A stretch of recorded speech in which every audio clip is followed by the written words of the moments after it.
Good evening my dear students. तो last class में question दिए थे। हाँ, ये भी बात है कि लास्ट 1.5 साल से आप लोग घर पे ही हो, 2 वीक के नाम पे। यस, अब नहीं पता ये 2 वीक कब तक चलेगा।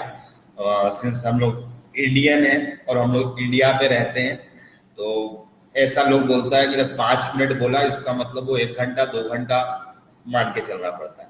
तो सिंस गवर्नमेंट ने तो 2 वीक का है, ये 2 वीक कब खत्म होगा ये कुछ नहीं बता सकते। तो लास्ट क्लास में क्वेश्चन दिए थे मेरे भाई, आई होप आप लोग बना लिए होंगे। इस टाइप से क्वेश्चन था। सॉल्यूशन पार्ट पे आते हैं, उस क्वेश्चन का सॉल्यूशन पार्ट पे आते हैं। ऐसा क्वेश्चन था मेरे भाई, स्टेट ए था, यहाँ पे स्टेट बी था, है ना। यहाँ पे state A B C D करके ही दिए थे शायद। यहाँ पे स्टेट डी था शायद, यहाँ पे डी था और यहाँ पे स्टेट सी था मेरे भाई। जैसा आपको याद है, स्टेट ए यहाँ पे था, बी यहाँ पे था, सी नीचे था, डी यहाँ पे था। अगर कुछ चेंजिंग होगा तो बता देना, ठीक है। स्टेट ए में जो प्रेशर था मेरे भाई वो 1 atm दिए थे, आपको वॉल्यूम 22.4 लीटर्स दिए थे और टेम्परेचर 273 केल्विन दिए थे। अच्छा, सी के जगह पे डी था, सी के जगह पे डी था और इसकी जगह पे सी था, ठीक है, इसकी जगह पे सी था। माय डियर स्टूडेंट, यहाँ पर जो हम लोग चेंजिंग किए थे, यहाँ पे 2 atm कर दिए थे, 2 atm कर दिए थे, वॉल्यूम 22.4 लीटर्स ही रहने दिए थे और टेम्परेचर 546 केल्विन कर दिए थे, टेम्परेचर 546 केल्विन कर दिए थे। और जैसा हमको याद है मेरे भाई, स्टेट सी में जो है, स्टेट सी में प्रेशर 2 atm रह गया था, ठीक है। वॉल्यूम जो है वो 33.6 लीटर कर दिए थे और टेम्परेचर याद है आपको 819 केल्विन था, 819 केल्विन था मेरे भाई। 3 3 या 9 3 गुना किए थे यहाँ पे। और स्टेट डी में मेरे भाई प्रेशर 1 atm हो गया था, नहीं प्रेशर 2 atm ही था मेरे भाई, नहीं 1 atm किए होंगे। हाँ, वॉल्यूम 33.6 लीटर रहने दिए थे और टेम्परेचर 409.5 केल्विन कर दिए थे, 409.5 केल्विन कर दिए थे। इस टाइप का चेंजिंग लाए थे मेरे, इस टाइप का चेंजिंग लाए थे, 409.5 केल्विन लाए थे, कर दिए थे, ये हुआ था। तो अब है यहाँ पर इसका नाम जो दिए थे, इसका नाम दिए थे 1, इसका नाम दिए थे 1, इसका नाम दिए थे 2, इसका नाम दिए थे 3, इसका नाम दिए थे 3 और इसका नाम दिए थे 4, इसका नाम दिए थे 4। इस टाइप से नाम दिए थे, इस तरीके से हम नाम दिए थे। हाँ, अब हम बोले थे कि सारा स्टेप्स के लिए डेल्टा S1 निकालना था, डेल्टा S2 निकालना था, डेल्टा S3 निकालना था, डेल्टा S4 आपको निकालना था। तो सिर्फ एक एक करके सब निकालेंगे। तो पहले डेल्टा S1 निकालेंगे, फिर S2, फिर S3, फिर S4 निकालेंगे। तो ध्यान से सुनना, यहाँ पर डेल्टा S1 निकालते हैं मेरे। तो फॉर वन के बारे में बात करते हैं। तो 1 के बारे में अगर बात करें तो वॉल्यूम कांस्टेंट है, वॉल्यूम कांस्टेंट है। हाँ, यहाँ पे एक इंफॉर्मेशन आप ध्यान रखिएगा, मोल्स 1 कर लीजिएगा, मोल्स हम 1 नहीं दिए थे तो आप लिख लीजिएगा फॉर 1 मोल। अगर आप n मोल के लिए भी बनाए होंगे तो कोई दिक्कत नहीं है, फिर 1 मोल गैस कर लीजिएगा, कोई दिक्कत नहीं है। n मोल के लिए जो बनाया होगा उसका n के टर्म में आंसर होगा। जो लोग 1 लेकर के बनाया होगा उसका 1 के टर्म में आंसर होगा, जो लोग n लेकर के बनाया होगा उसका n के टर्म में आंसर होगा। तो यहाँ पे स्टेट ए से बी के लिए निकालना है मेरे भाई, तो उसको डेल्टा S1 बोल रहे हैं, उसको हम डेल्टा S1 बोल रहे हैं। तो डेल्टा S1 कैसे निकालेंगे मेरे भाई? तो एक फॉर्मूला था अपने पास में, NCV। डेल्टा S के लिए एक फॉर्मूला हम ऊपर में लिख देते हैं मेरे भाई। डेल्टा S के लिए एक फॉर्मूला था NCV ln T2/T1। कोई स्केच नहीं चल रहा ढंग से, कोई स्केच ढंग से नहीं चलता। NCV ln T2 by T1 plus यहाँ पे आया था NR ln V2 by V1 आया था। एक ये फॉर्मूला था और एक दूसरा फॉर्मूला था डेल्टा एस के लिए NCP ln T2 by T1 plus NR ln P1 by P2 था। तो सिंस यहाँ पर आप कोई सा भी फॉर्मूला लगा सकते हो, कोई सा भी फॉर्मूला लगा सकते हो, हाँ कोई सा भी फॉर्मूला लगा सकते हो। हम बोले थे वैल्यूज नहीं पुट करना है CV का और R का, तो लेट से हम इस वाले को लगा दें चाहे इस वाले से, आंसर तो सेम आएगा, मेरे आंसर तो सेम आएगा। तो मेरे बताओ फर्स्ट वाला को लगाना पसंद करोगे या सेकंड वाला को लगाना पसंद करोगे, कौन सा लगाए आप ही लोग बोलो, कौन सा लगा दे, 1 लगा दे, ये वाला फॉर्मूला लगा दे कि ये वाला, फर्स्ट या सेकंड? चलो फर्स्ट, बहुतों का जवाब आ रहा फर्स्ट वाला लगा दीजिए। तो सिर्फ 1 मोल अगर लेंगे तो 1 CV का वैल्यू CV के टर्म में रहने दो ln T2, तो मेरे भाई टेम्परेचर दुगना हो गया है, टेम्परेचर दुगना हो गया है 546 by 273, इसको पुट करो CV ln 2 आ जाएगा, यानी डेल्टा S1 निकाल दिए, CV ln 2 आ गया। मेरे भाई सेकंड के लिए बात करूंगे, सेकंड के लिए बात करेंगे फॉर 2 डेल्टा S2 निकालना चाहते हैं मेरे, क्या निकालना चाहते हैं? Delta S2। फिर से डेल्टा S2 में निहारो अच्छे तरीके से, तो यहाँ पे 2 ATM से 2 ATM, अब तुम चाहो तो प्रेशर वाला लगा दो चाहे ये वाला लगा दो, आंसर दोनों से सेम आएगा मेरे में, दोनों से सेम आएगा। हम सेकंड वाला लगाने जा रहे हैं, काहे? तुम लोगों से इस एक टर्म हमको नहीं लगाना पड़ेगा, प्रेशर कांस्टेंट रहने से फायदा क्या है कि एक टर्म 0 हो जाएगा, तो आसान पड़ रहा, वरना आंसर इससे भी आ जाएगा सेम। CV प्लस R आएगा तो उसको CP लिख सकते हो, CV प्लस R आएगा जिसको CP लिख सकते हो, तो इसको लगा देते हैं मेरे भाई। प्रेशर कांस्टेंट है, वैसे दोनों में से किसी को भी लगा सकते हो। तो 1 मोल है CP ln T2 by T1, तो सिर्फ टेम्परेचर जो हुआ है 3/2 हुआ है, यानी 819 अपॉन 546, 270 से ये 3 बार में कटेगा, ये 2 बार में कटेगा, तो ये CP ln 3/2। हाँ आप ln को log में कन्वर्ट कर सकते हो, कोई दिक्कत नहीं है मेरे भाई। हाँ कोई ln में रहने दिया कोई दिक्कत नहीं, क्योंकि हमको वैल्यूज निकालने से भी मतलब नहीं है, बस हमको कॉन्सेप्ट आपको लगाने के लिए सिखाना था। फॉर थर्ड स्टेप के लिए बात करें तो थर्ड स्टेप मतलब A से D का बात कर रहे हैं, A से D का बात कर रहे हैं, जिसमें प्रेशर 1 ATM है, वॉल्यूम आपका चेंज हुआ है, टेम्परेचर भी चेंज हुआ है। तो सिंस आप इस वाले फॉर्मूला को लगा दो, इस वाले को लगा दो या इस वाले को लगा दो, आंसर सेम आएगा मेरे में, किसी को भी लगा दो। तो हम फर्स्ट वाला को लगाने जा रहे हैं, वैसे सेकंड वाला भी लगा सकते हैं मेरे में, कौन सा लगा दो? तुम लोग जो बोलोगे वही लगा देंगे, तुम लोग जो कहोगे वही लगा देंगे डेल्टा एस टी। फर्स्ट वाला लगाए कि सेकंड वाला लगाए, जल्दी बताओ। सेकंड आया जवाब, चलो तो सेकंड वाला लगा देते हैं मेरे में।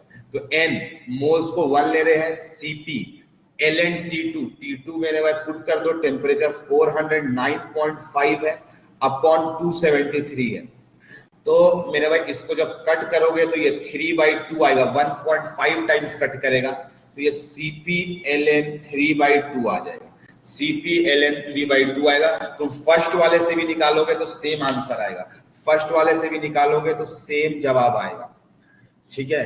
फॉर फोर्थ का लिखने जा रहे हैं मेरे, फोर्थ के लिए डेल्टा S4 लगा देते हैं मेरे भाई। तो यहाँ पे देखो 1 से 2 ATM हो गया, वॉल्यूम सेम है, हम फिर से टेम्परेचर वाला लगा देते हैं क्योंकि वॉल्यूम सेम है तो फायदा हो जाएगा, एक ही टर्म को लिखना पड़ेगा, एक ही टर्म को लिखना पड़ेगा। तो NCV ln T2 कितना है मेरे भाई 819 अपॉन 409.5, इसको 2 बार में कट जाएगा, ये 2 बार में कट जाएगा, ये CV ln 2 आ जाएगा, ये CV ln 2 आ जाएगा मेरे भाई। अगर A से C को सीधा देखो, स्टेट फंक्शन होता है, entropy is a state function, तो A से C का निकालो, तो A से C में निकालेंगे तो स्टेट 1 का प्लस स्टेट 2 का जोड़ भी सकते हैं, लेकिन वर्क डन यही रहता तो डायरेक्टली हमको जोड़ना ही पड़ता, डायरेक्टली नहीं निकाल सकते थे। तो A से C किसी भी पाथ से जाओ, ऊपर वाले पाथ से जाओ या नीचे वाले पाथ से जाओ, देखो सेम आएगा।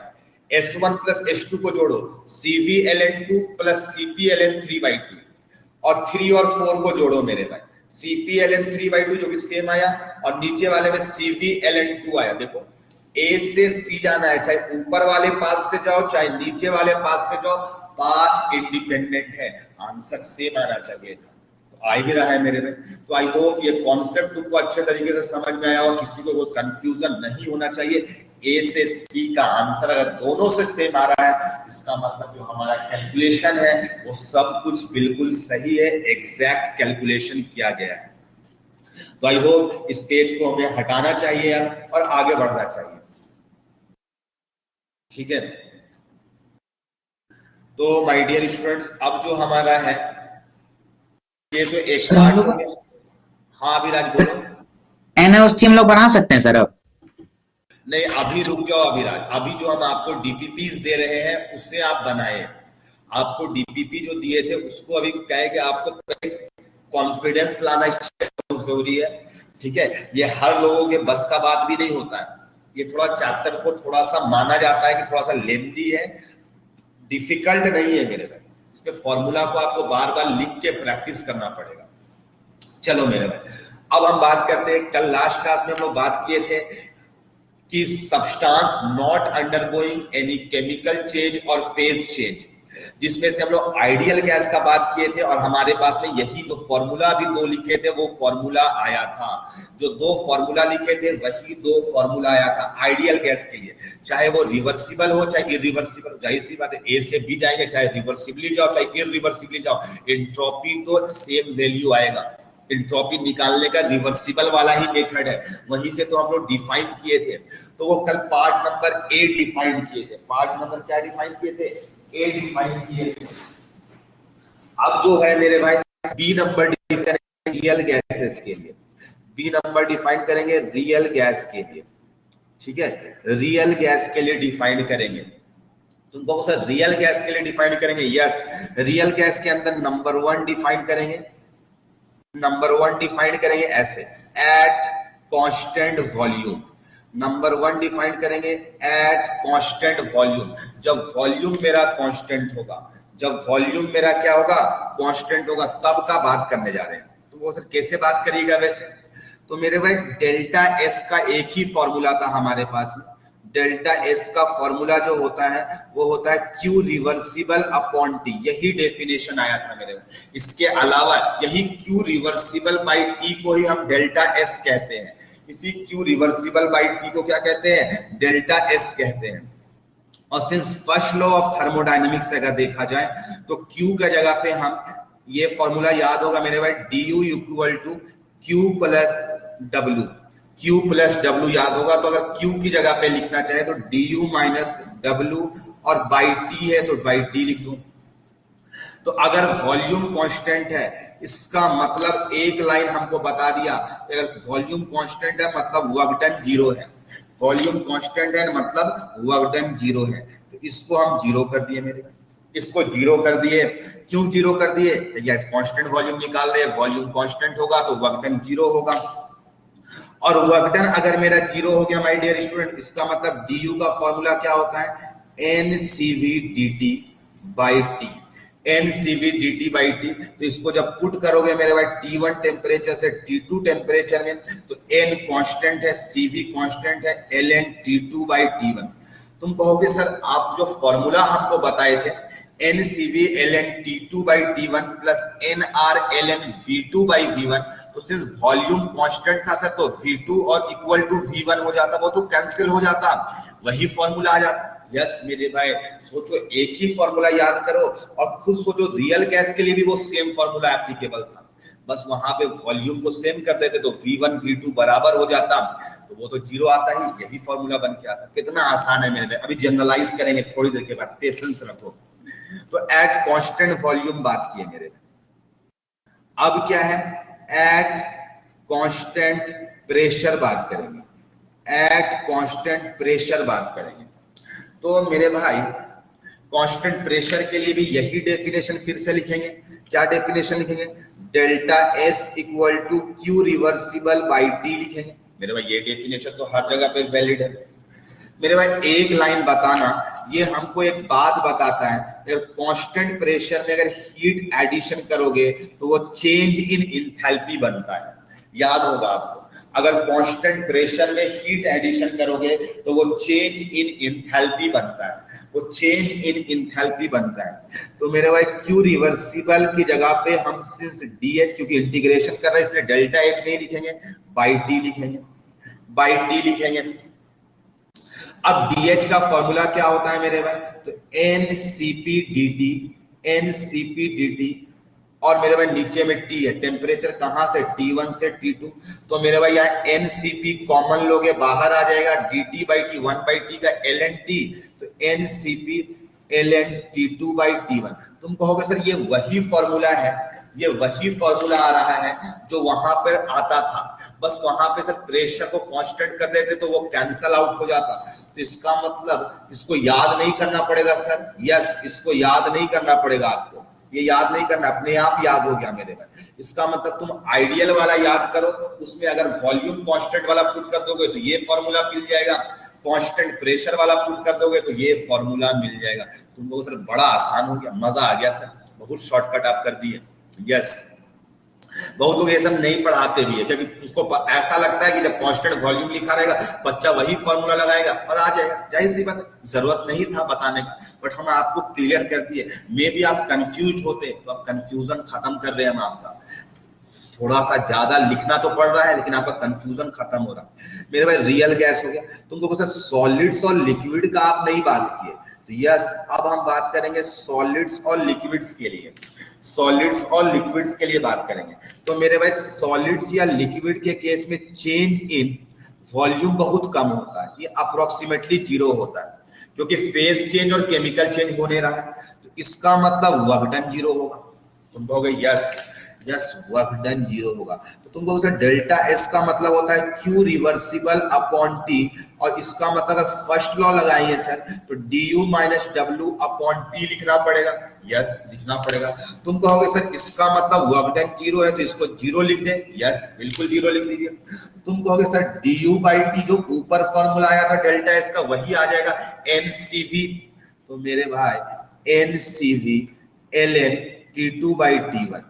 और मेरे भाई हम बता देते हैं सॉलिड्स के लिए Cp इक्वल टू Cv होता है, Cp इक्वल टू Cv होता है सॉलिड्स के लिए, तो तुम delta S equal to NC लिख दो केवल ln T2 बाई T1, चाहे तुम Cp लगाओ चाहे Cv लगाओ इक्वल होगा मेरे भाई। तुम कहोगे सर ये भी आसान है, सॉलिड्स लिक्विड का मतलब वॉल्यूम कांस्टेंट ही तो होता है सर, तो वॉल्यूम कांस्टेंट होता है इसका मतलब वहां पे भी यही फॉर्मूला एप्लीकेबल है, यस मेरे भाई। तो अब जनरलाइज करके शॉर्टकट बना लेते हैं, जनरलाइज करके थोड़ा शॉर्टकट बना लेते हैं जिससे आपको आसान पड़ेगा याद रखने में।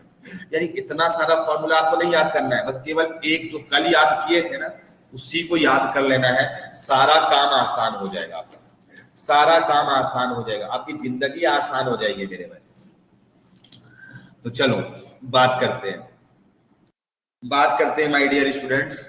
अब यहां पर जनरलाइज लिख देते हैं मेरे भाई, जनरलाइज कर रहे हैं, जनरलाइज कर रहे हैं यानी ऐसा सोचना है कि हमारे पास में केवल 2 ही फॉर्मूला है, delta S equal to N CV ln T2 by T1 plus N R ln V2 by V1, ये एक फॉर्मूला है आपके पास में, ऐसा सोचे। और मेरे भाई ऐसा सोचे कि दूसरा फॉर्मूला आपके पास में ये है, डेल्टा एस इक्वल टू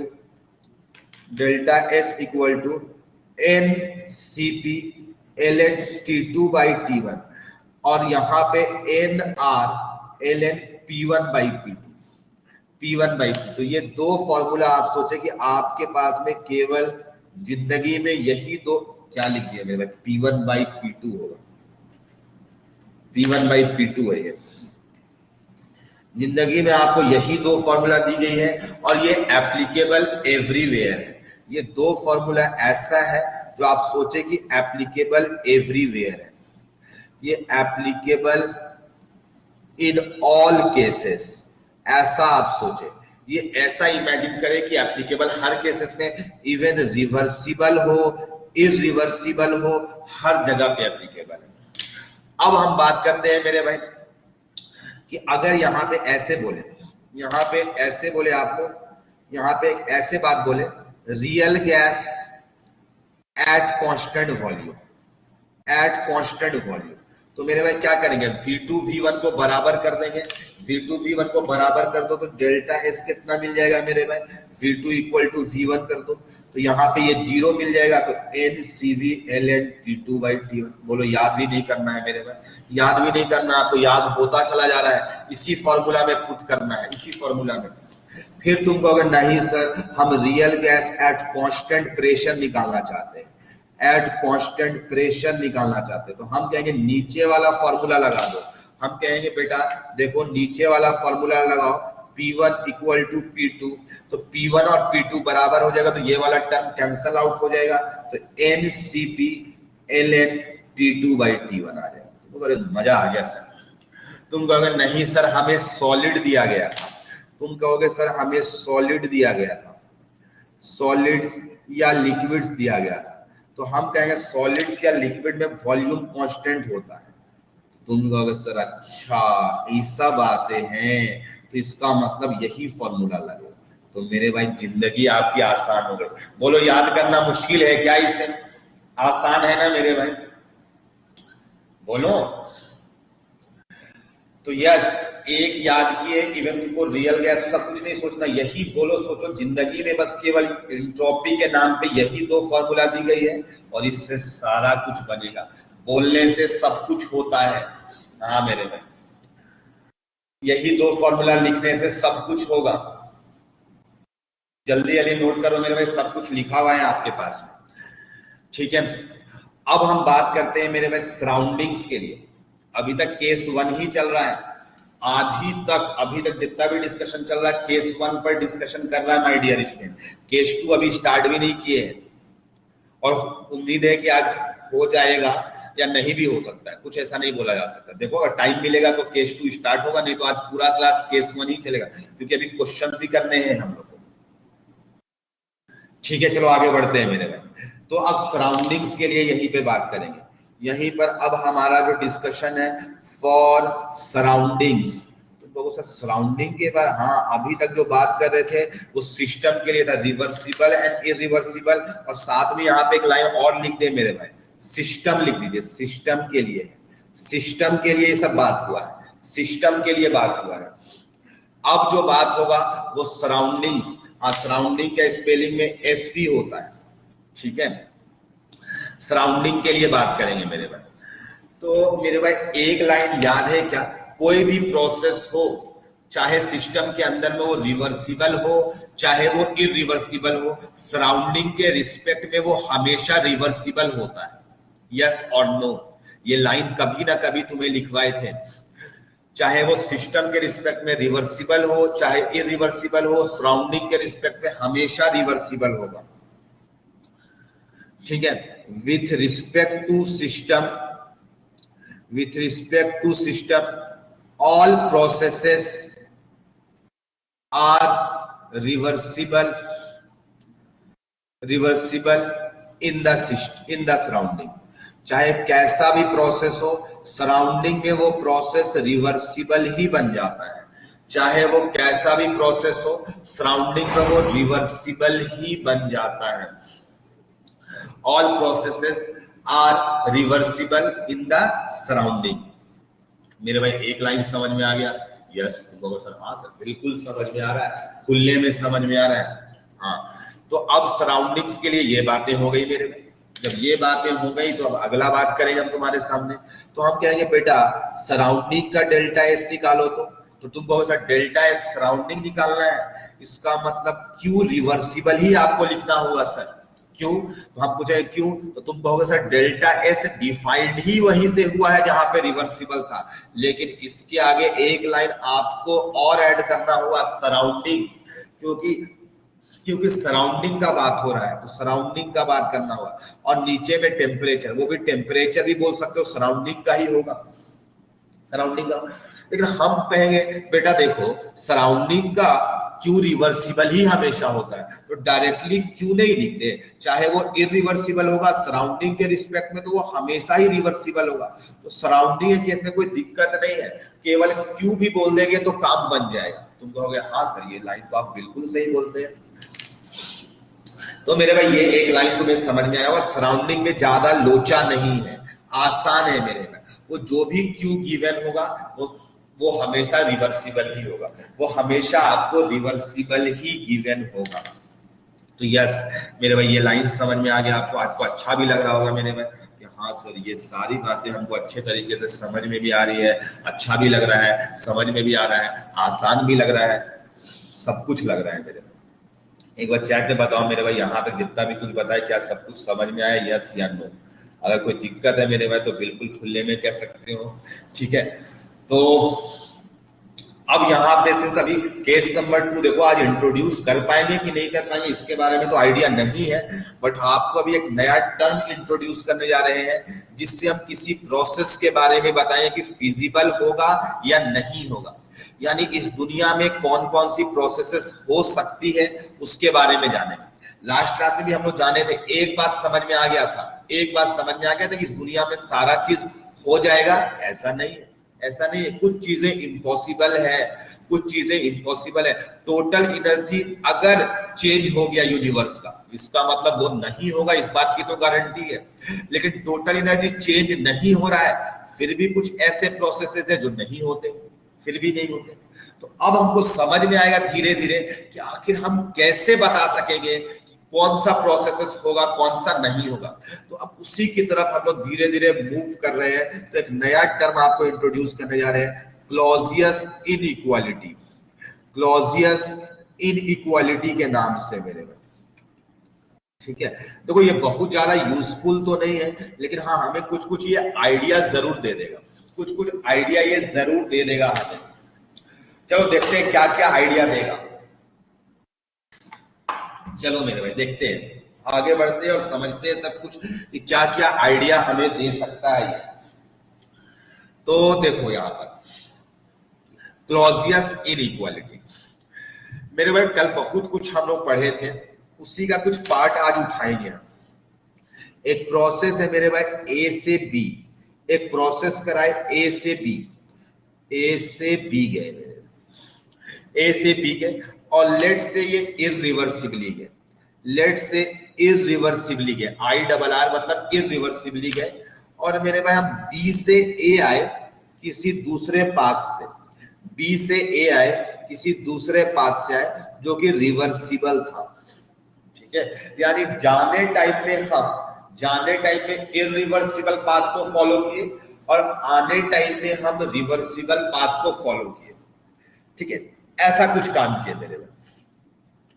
तो माय डियर स्टूडेंट्स, हम एक लाइन कल इंट्रोड्यूस करवाए थे कि समेशन जो होगा cyclic integral of Q by T या तो लेस देन होगा या तो इक्वल टू होगा। देखो तो पीछे पलट करके आपको दिखाई देगा जो समेशन जहां पे लिखे थे ऐसे करके, Q by T less than equal to 0, फिर रिवर्सिबल के लिए डिफाइन किए थे इस टाइप की चीजें। अगर आपको याद आ रहा होगा पीछे पलट के तो देख सकते हो। फिजिबिलिटी के लिए, फिजिबल तभी होगा, याद करो। एफिशिएंसी बताए थे कि इररिवर्सिबल का हमेशा कम होगा, रिवर्सिबल से हमेशा कम होगा। तो वहीं पर से जनरलाइज किए थे हम लोग, Q by T less than equal to 0 होगा हमेशा। तो summation of Q by T equal to 0 होता है रिवर्सिबल के केस में, और लेस देन होता है जब इररिवर्सिबल होगा। ये लाइन आएगा मेरे में, आया था लास्ट क्लास में। हम लोग इक्वल टू 0 लिखते थे कब, तो वहीं पर हम लोग प्रूफ किए थे कि जो डेल्टा एस है Q by T equal to 0, जो कि रिवर्सिबल के केस में आता था, और उसी को हम लोग वहीं पर एंट्रोपी डिफाइन किए थे वहीं पर। तो मेरे भाई ये ए से बी प्रोसेस है जो कि इररिवर्सिबल है, ए से बी वाला, और बी से ए वाला रिवर्सिबल है। तो ये एक साइक्लिक प्रोसेस है, और हम सबको पता है कि यहाँ पे साइक्लिक प्रोसेस के लिए ये वाला लाइन एप्लीकेबल होगा, समेशन साइक्लिक प्रोसेस में इसका प्लस इसका जोड़ दीजिए सर तो काम हो जाएगा। तो मेरे भाई हम कहेंगे क्यू रिवर्सिबल, मेरे भाई पहले इररिवर्सिबल लिखो, Q irreversible upon T, let's say temperature constant है, हाँ कहां से कहां गए, ए से बी गए, और मेरे भाई बी से ए जब आए मेरे भाई, तो ये रिवर्सिबली आए और टेम्परेचर कांस्टेंट है, हाँ एक दोनों रिवर्सिबल होता दोनों अगर रिवर्सिबल होता तो क्या बोल देते हैं हम, इक्वल्स टू जीरो बोल देते हैं। दोनों रिवर्सिबल होता तो इक्वल्स टू जीरो, लेकिन सिंस एक इरिवर्सिबल है तो यहां पर हम क्या बोलेंगे, लेस देन जीरो। यहां पर हम क्या बोलेंगे, लेस देन जीरो बोलेंगे। मेरे भाई एक लाइन बोलना, बी से A Q reversible upon T को इंट्रोपी कह सकते हैं, यस कह सकते हैं। कौन सा इंट्रोपी कहेंगे मेरे भाई, ऐसे बोलेंगे, ए से बी, इसको इंट्रोपी नहीं कह सकते, इस इरिवर्सिबल बाय टी को इंट्रोपी नहीं कह सकते, लेकिन इसको कह सकते हैं। लेकिन इसका इंट्रोपी कौन सा होगा, बी से ए का है, ये बी से ए का है, तो डेल्टा एस बी से ए कहेंगे। और ये क्या आएगा मेरे भाई, लेस देन जीरो। ये क्या आएगा, लेस देन जीरो। हम कहना ये चाहते हैं मेरे भाई, इसको इधर ले जाएंगे तो माइनस डेल्टा एस बी ए बन जाएगा। और हमको एक लाइन बताना मेरे भाई, एक लाइन तुम लोग बताना, क्या delta S B A equal to minus delta S A B होगा कि नहीं होगा, minus delta S A B होगा कि नहीं। इसका मतलब क्या हुआ, एस बी माइनस एस से, इसका मतलब क्या हुआ मेरे भाई, एस से माइनस एस बी हुआ। इसका मतलब क्या हुआ, एस बी माइनस एस से, तो जाहिर सी बात माइनस से मल्टीप्लाई करेंगे तो सेम हो जाएगा। अगर ये लाइन तुमको समझ में आ गया तो मेरे भाई तुमको बहुत कुछ समझ में आ गया। ए बाई बी, ए से B, Q irreversible upon T, और मेरे भाई इसको इधर ले गए, इक्वालिटी के लिए इधर ले गए, तो इसको हम डेल्टा एस ए से बी बोल देंगे, क्योंकि ये माइनस जाएगा और माइनस को हम क्या बोल देंगे, एस ए बी बोल देंगे। तो मेरे भाई तुमको यहाँ पर कुछ दिखाई दे रहा होगा, यानी कि हम यहाँ पर से एक लाइन, यहाँ पर से एक कंक्लूजन निकाल सकते हैं। तुम लोग क्या कंक्लूजन निकाल सकते हैं मेरे भाई, यहाँ पर हम ऐसा बोल रहे हैं कि Q बाई टी का वैल्यू, अगर ये इंटीग्रेशन हटाए तो छोटा सा पार्ट हो गया, ये छोटा सा पार्ट हो गया, तो Q बाई टी, तो ये छोटा सा इंट्रोपी हो जाएगा। ये ऐसा रिलेशन आता हुआ दिख रहा है। हाँ, यहाँ पे चाहो तो Q इरिवर्सिबल बोल सकते हो, चाहो तो Q इरिवर्सिबल बोल सकते हो, बट अभी हम जनरल लिख दिए Q by T less than ds आएगा, है ना मेरे भाई, ये ऐसा आएगा। ये कब आएगा मेरे भाई, ये फिजिबल था, ये प्रोसेस तभी फिजिबल होगा जब Q by T less than equal to zero होगा। ये एफिशिएंसी से हम लोग जनरलाइज किए थे, तो ये लाइन आया मेरे भाई।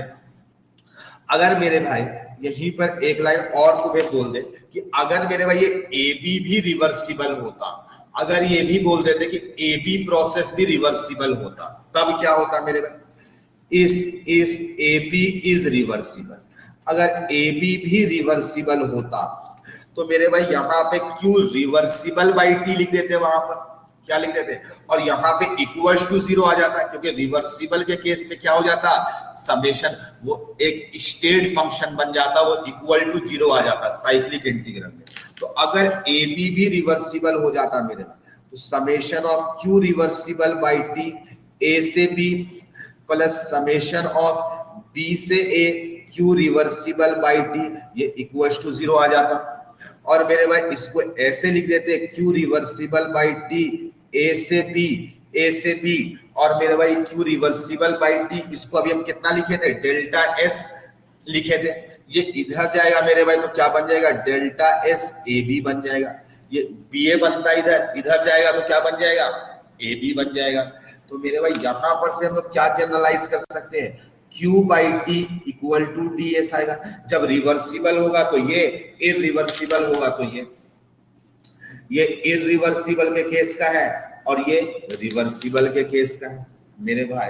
तो अगर दोनों को मिला दे अगर हम, तो Q by T less than जो पहले बोलते थे इक्वल टू जीरो होगा फिजिबिलिटी के लिए, तो अब ऐसा नहीं बोल सकते Q by T less than equal to D S होगा, लेस देन इक्वल। ये डेरिवेशन आपके एग्जाम में नहीं आएगा, हम सिर्फ समझाने के लिए ये सब चीजें लिख रहे हैं। तो मेरे भाई अब जो है यहां पर से अब जो आता हुआ दिखाई दे रहा है कि Q बाई टी का वैल्यू लेस देन ds होगा जब इरिवर्सिबल होगा, इक्वल टू ds होगा जब रिवर्सिबल होगा। ये कोई भी प्रोसेस फिजिबल है या नहीं है, इस चीज को यहां से बताया जा सकता है। ये हमको क्या बताता है, फॉर फिजिबिलिटी। मेरे भाई ये फिजिबिलिटी का कंडीशन है, फिजिबल अगर कोई भी प्रोसेस होगा या नहीं होगा, तो अगर Q by T का value less than equal to ds आ गया, चेंज इन एंट्रोपी, तो वो प्रोसेस फिजिबल होगा, अदरवाइज वो प्रोसेस फिजिबल नहीं होगा, अदरवाइज वो प्रोसेस फिजिबल नहीं होगा। तो आई होप ये जो लाइन तुम्हें कहे वो समझ आया होगा, यस या नो, बताओ मेरे को।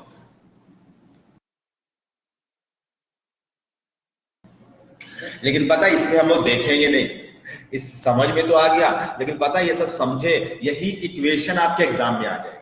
कभी कभी जेई मेन या जेई एडवांस पूछ लेगा कि कोई प्रोसेस फिजिबल होगा, एक ऑप्शन में रहेगा Q by T less than ds, एक ऑप्शन में रहेगा Q by T equal to ds, एक ऑप्शन में रहेगा ग्रेटर देन ds, ठीक है, एक ऑप्शन में रहेगा मेरे में नन ऑफ दी। तो आपको A और B को टिक करना पड़ेगा आईटी पे, मल्टीपल ऑप्शन करेक्ट है। हाँ, ये दोनों के लिए एप्लीकेबल है। अगर इरिवर्सिबल होगा अनीशा तो लेस देन होगा, और रिवर्सिबल होगा तो इक्वल टू ds होगा। जाहिर सी बात है, वही तो डेफिनेशन ही था, Q by T, Q reversible by T को ही ds बोलते थे, याद करो। तो मेरे भाई यहां से भी क्वेश्चन, इसीलिए ये इक्वेशन पढ़ा है, इसलिए इतना लंबा डेरिवेशन किया, वरना हमको कोई शौक नहीं था यहाँ पे कि कराएंगे इतना लंबा डेरिवेशन।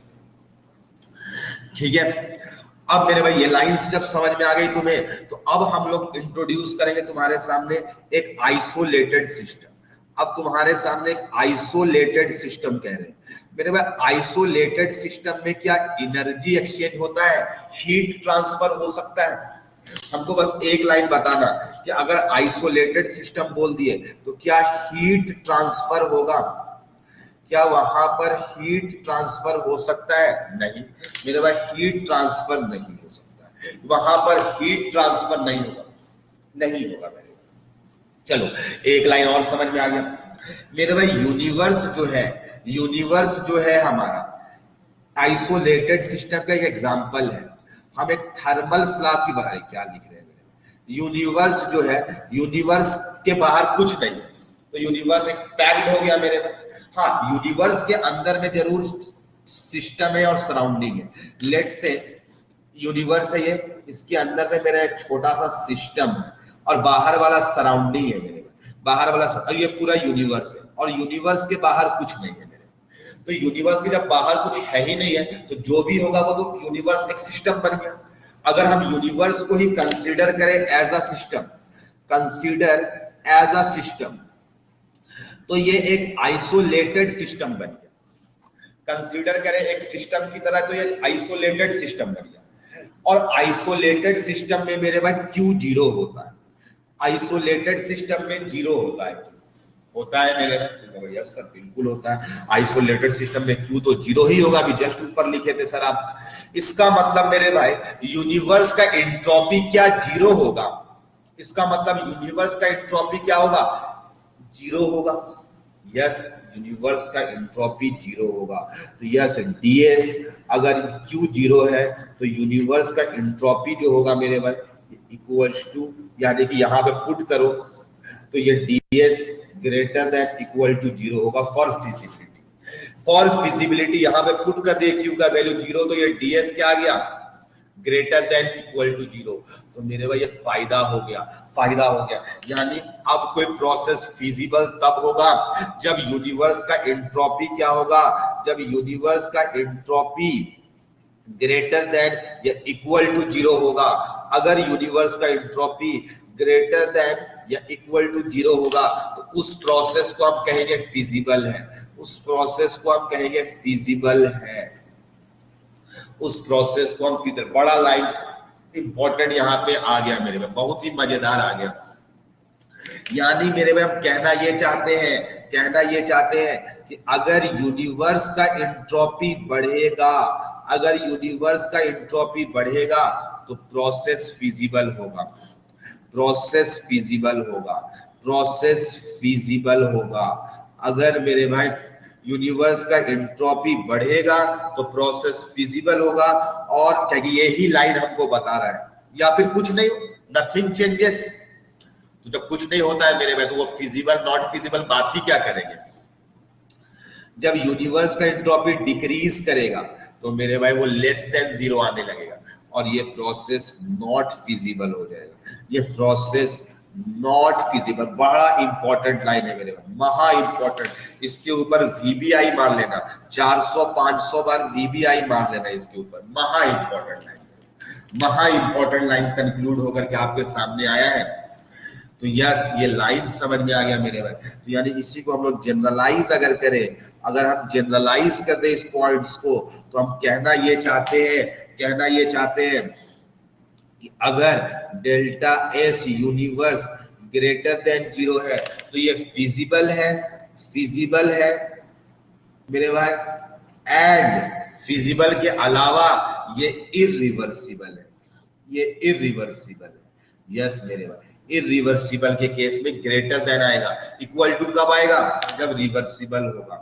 तो delta S universe equals to 0 हो जाए, जो कि हम लोग ये भी फिजिबल है एंड ये रिवर्सिबल है और ये रिवर्सिबल है मेरे भाई। लेकिन अगर delta S universe less than 0 आ गया तो ये फिजिबल नहीं होगा, ये नॉट फिजिबल। ये फिजिबल कभी भी एंट्रोपी डिक्रीज नहीं करेगा मेरे भाई। महा इंपॉर्टेंट लाइन है। यानी अब किसी भी केस में अगर डेल्टा एस यूनिवर्स इंक्रीज करेगा तो वो प्रोसेस को फिजिबल कहेंगे, अगर डेल्टा एस यूनिवर्स डिक्रीज करेगा तो प्रोसेस नॉट फिजिबल। तो आपको याद रखना है इस बात को, ये वाला बात को, इस बात को याद कर लो, सब काम हो जाएगा। ये तो 2 लाइन्स है, यही लाइन्स को फिर बहुत घुमा करके हम लिखे, ये सारा लाइन्स को कंक्लूड किए हैं। तो ये लाइन्स मेन यही से आया है, यही है क्लॉजियस इनइक्वालिटी, और जिससे ये सारा रिलेशन आया। हम यूनिवर्स को ही सीधा सिस्टम मान लिए और सारा काम मेरा आसान हो गया, जिससे हम बता सकते हैं कौन सा प्रोसेस नेचर में होगा और कौन सा प्रोसेस नहीं होगा मेरे भाई। तो सिर्फ ये सारा बातें हो गई, तो हम तुम्हारे से अब प्रश्न देंगे और उस प्रश्न को बना करके आप खुशियां मनाएंगे। लेकिन हम इसको थोड़ा सा चाहते हैं कि आपको फील करा दे। तुम भी चाहते हो अगर फील हो जाता सर तो मजा आ जाता, फील करा देते हमें तो मजा आ जाता। चलो मेरे भाई फील करने की कोशिश करते हैं। कल मेरा क्लासेस है मेरे भाई, आज डाउनलोड किए थे आप लोगों वाला में, देखे, इसको नोट डाउन कर लो। हाँ कल नहीं क्लासेस है मेरा, कल आपके पास वीक ऑफ है। ठीक, कल नहीं है कोई क्लास, ठीक है, वेरी गुड, बहुत अच्छी बात है कि नहीं है क्लासेस, ठीक है। तो मेरे भाई ये लाइन समझ में आप चाहते हैं हम तुम्हें फील कराएं मेरे भाई। चलो देखते हैं, यानी हम तुमको कहना चाहते हैं कि कोई भी प्रोसेस वही प्रोसेसेस होगा नेचर में जिसमें एंट्रोपी इंक्रीज कर रहा होगा। हम कहना ये चाहते हैं कि इस नेचर में वही सारे प्रोसेसेस होंगे जिसमें एंट्रोपी इंक्रीज करेगा, वो सारे प्रोसेसेस नहीं होंगे जिसमें एंट्रोपी डिक्रीज करेगा। एक लाइन समझ में आ गया आप लोगों को? तो अब सिंस ये लाइन जब समझ में आ गया तो इसका एक एग्जांपल, इसको फील लेने की कोशिश करते हैं मेरे भाई।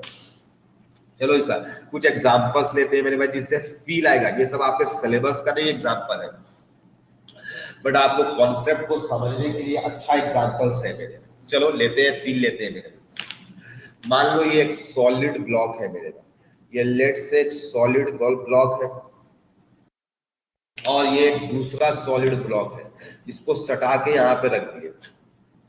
ये दूसरा सॉलिड ब्लॉक है मेरे भाई, इसका भी मास सॉलिड ब्लॉक है, ये भी सॉलिड ब्लॉक है, इसका भी मास m ग्राम है, इसका भी मास m ग्राम है मेरे भाई। बस इसके बाहर और कुछ नहीं है, ऐसा सोचो, इसके बाहर और कुछ नहीं है। एक सिस्टम है, एक सराउंडिंग है, ऐसा सोचो। एक सिस्टम है, एक सराउंडिंग है, इसको आइसोलेट कर दो, ठीक है, सोचो आइसोलेटेड है। इसका टेम्परेचर मेरे भाई 300 केल्विन है और इसका टेम्परेचर आपको हम दे दिए 500 केल्विन। तो क्या लगता है मेरे भाई थोड़ी देर के बाद क्या होगा? थोड़ी देर के बाद में क्या होगा, क्या लगता है आपको?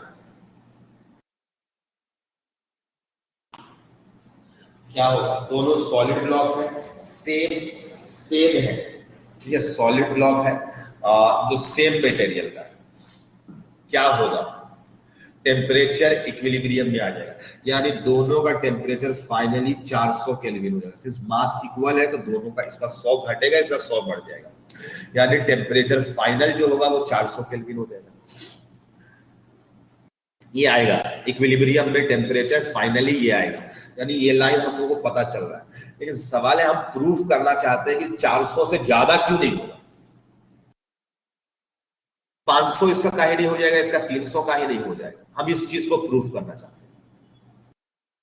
ये तो समझ में आ रहा है सबको, ये प्रोसेसेस तो फिजिबल है मेरे भाई, कि इसका टेम्परेचर कम होगा, इसका टेम्परेचर बढ़ेगा, ऐसा काहे नहीं हो सकता है मेरे भाई? ऐसा काहे नहीं हो सकता है कि इसी का टेम्परेचर 300 से, इसका 300 से 200 हो जाता, इसका 600 हो जाता।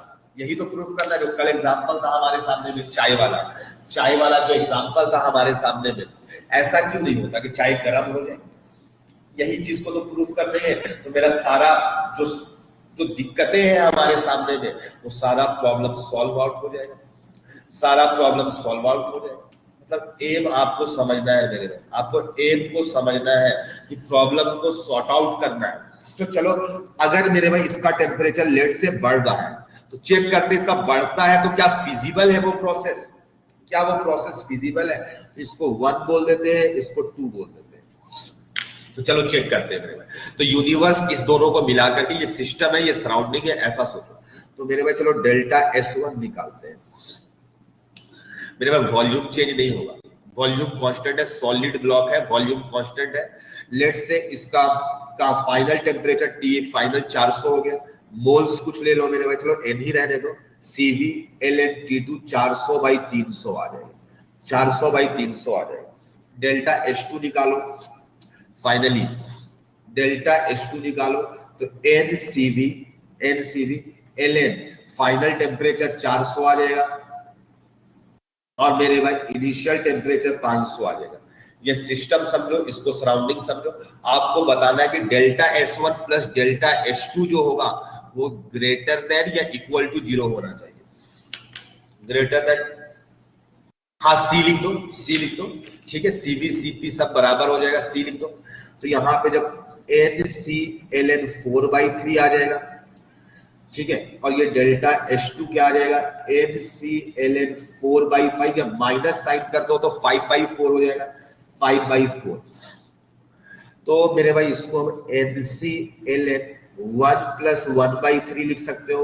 इस डेल्टा H2 को माइनस NC ln 1 + 1/4 लिख सकते हो। मेरे भाई 1 4/3 बड़ा है या 5/4 बड़ा है? 4/3 बड़ा है या 5/4 बड़ा है? तुम कहोगे सर 4/3 बड़ा है क्योंकि 1/3, ये 1/4 है तो छोटा मिलेगा सर। यस, यानी डेल्टा S1 का मैग्नीट्यूड डेल्टा H2 के मैग्नीट्यूड से बड़ा आएगा, बड़ा आएगा मेरे।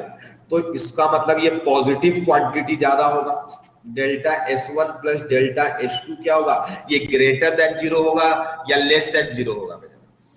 देखो तो जोड़ करके दोनों को, कौन बड़ा है मेरे में? S1 बड़ा है, तो S1 पॉजिटिव है, H2 निगेटिव है, तो ये ग्रेटर देन 0 आएगा। Yes, greater than. इसका मतलब ये प्रोसेस होगा, इसका मतलब ये फिजिबल है। यानी इसका टेम्परेचर 300 से 400 हो जाएगा, इसका टेम्परेचर 300 से 400 हो जाएगा और इसका टेम्परेचर 500 से 400 हो जाएगा और ये प्रोसेस फिजिबल है। दिखाई दिया, ये दिखाई दिया मेरे, दिखाई दिया, ये होगा।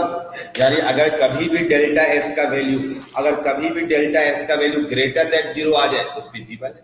यूनिवर्स की लोग दोनों को मिला करके था जो कि ग्रेटर देन 0 आया, फिजिबल है।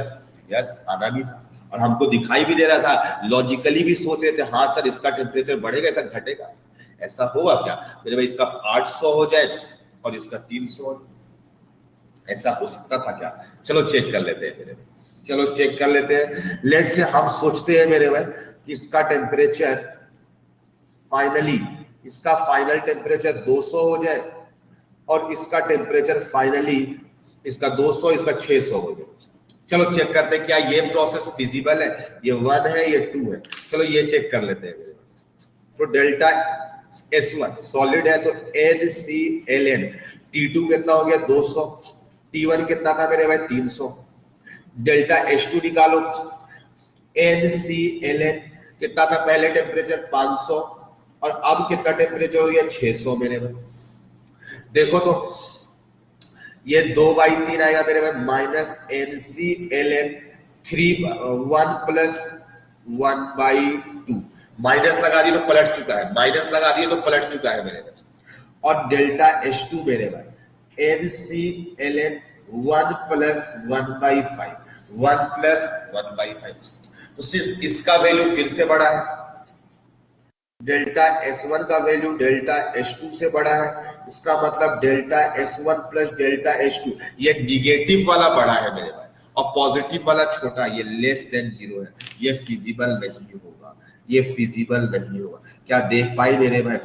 इसका मतलब जो फर्स्ट लॉ हमें एक्सप्लेन नहीं कर पा रहा था वो हमको एंट्रोपी एक्सप्लेन कर दे रहा है, जो फर्स्ट लॉ हमें एक्सप्लेन करके नहीं बता पा रहा था वो बात हमें एंट्रोपी बता दे रहा है, वो बात हमें एंट्रोपी बता दे रहा है। यस और नो मेरे भाई? लाइंस कुछ समझ में आया, दिखाई दिया कुछ? यानी कौन सा प्रोसेस, ये तो आपको लॉजिकली पता था ये प्रोसेस नहीं हो सकता है, ये प्रोसेस वो ऊपर वाला हो सकता है, सेटिस्फाई भी किया मेरे बच्चे, लेकिन नीचे वाला सेटिस्फाई नहीं किया और हमको पहले से पता था ये नहीं होगा।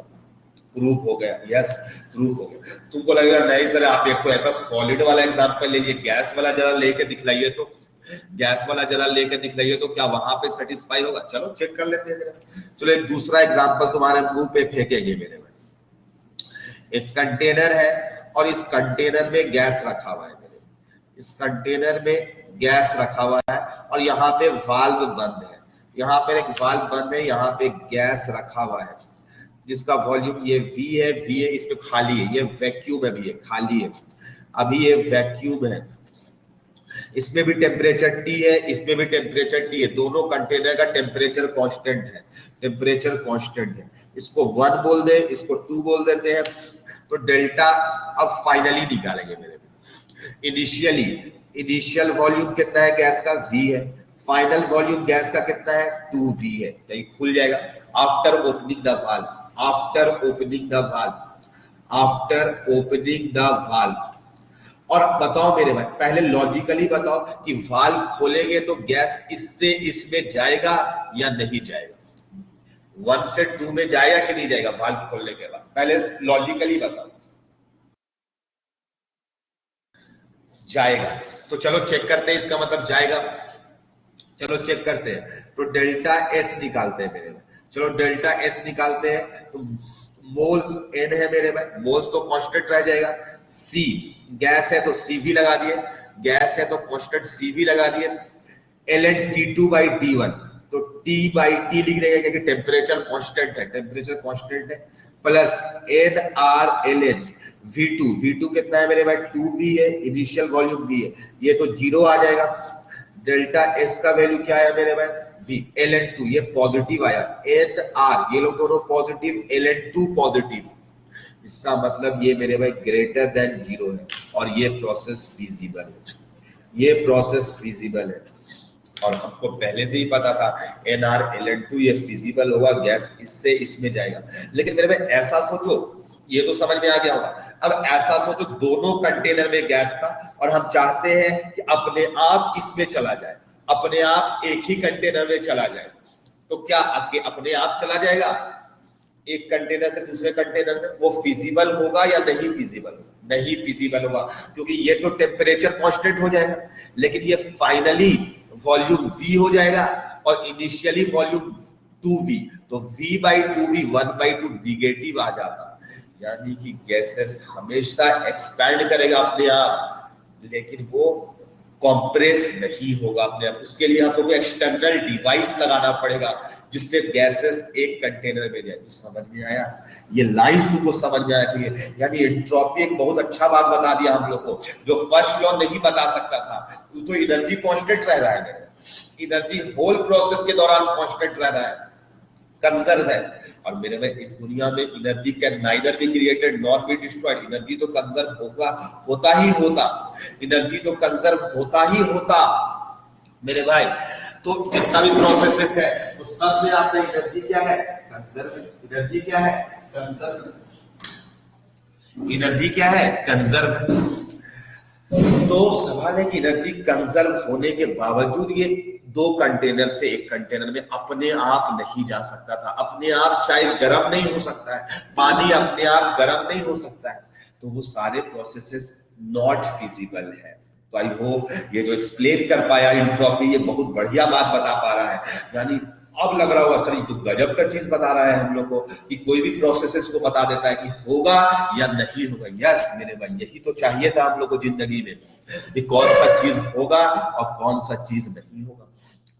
आपके अंदर में भी एंट्रोपी है मेरे भाई, आप भी अपने आप में बता सकते हो कि हम आईआईटी निकाल सकते हैं कि नहीं। ये सिर्फ और सिर्फ आपका डे बाय डे का एफर्ट ही बता सकेगा कि आप निकाल पाओगे कि नहीं निकाल पाओगे, आप कितना एफर्ट लगा रहे हो मेरे भाई। आपका दिल जवाब देगा, हम पहले भी बताए थे, वही है एंट्रोपी, दिल है, ये बता रहा है आपको क्या process. Her day by day आप इंक्रीज कर रहे हो कि नहीं, डे बाय डे आप एफर्ट को इंक्रीज कर रहे हो कि नहीं। अगर आपका एफर्ट इंक्रीज कर रहा है, इसका मतलब आप आईआईटी में फिजिबल हो रहे हैं जाने के लिए। और अगर आपका डे बाय डे का एफर्ट डिक्रीज कर रहा है, इसका मतलब आप नॉट फिजिबल हो रहे हैं। ये लाइन आपको एक्सप्लेन कर रहा है। आपका एफर्ट है ये, अगर इंक्रीज कर रहा है तो फिजिबल हो रहे हैं, और डिक्रीज कर रहा है तो फिजिबल नहीं हो रहे हैं। और अगर जीरो है मेरे भाई तो वो कांस्टेंट रह गया, इसका मतलब उसका प्रोबेबिलिटी जा भी सकते हो, नहीं भी जा सकते हो।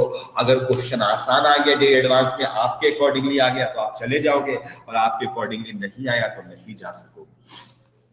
तो आपका भी वही चीज एक्सप्लेन करता है। यानी केमिस्ट्री आपको बहुत कुछ सिखा देगा मेरे भाई, जिंदगी में क्या होगा क्या नहीं होगा सब कुछ बताएगा आपको, ठीक है।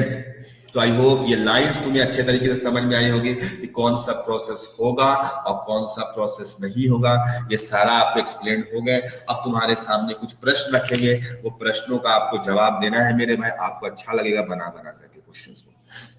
तो क्वेश्चन है मेरे भाई, क्वेश्चन लिखो ऐसे,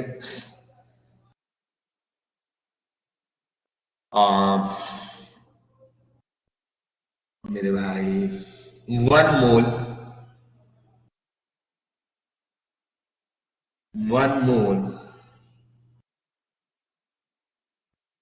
ideal gas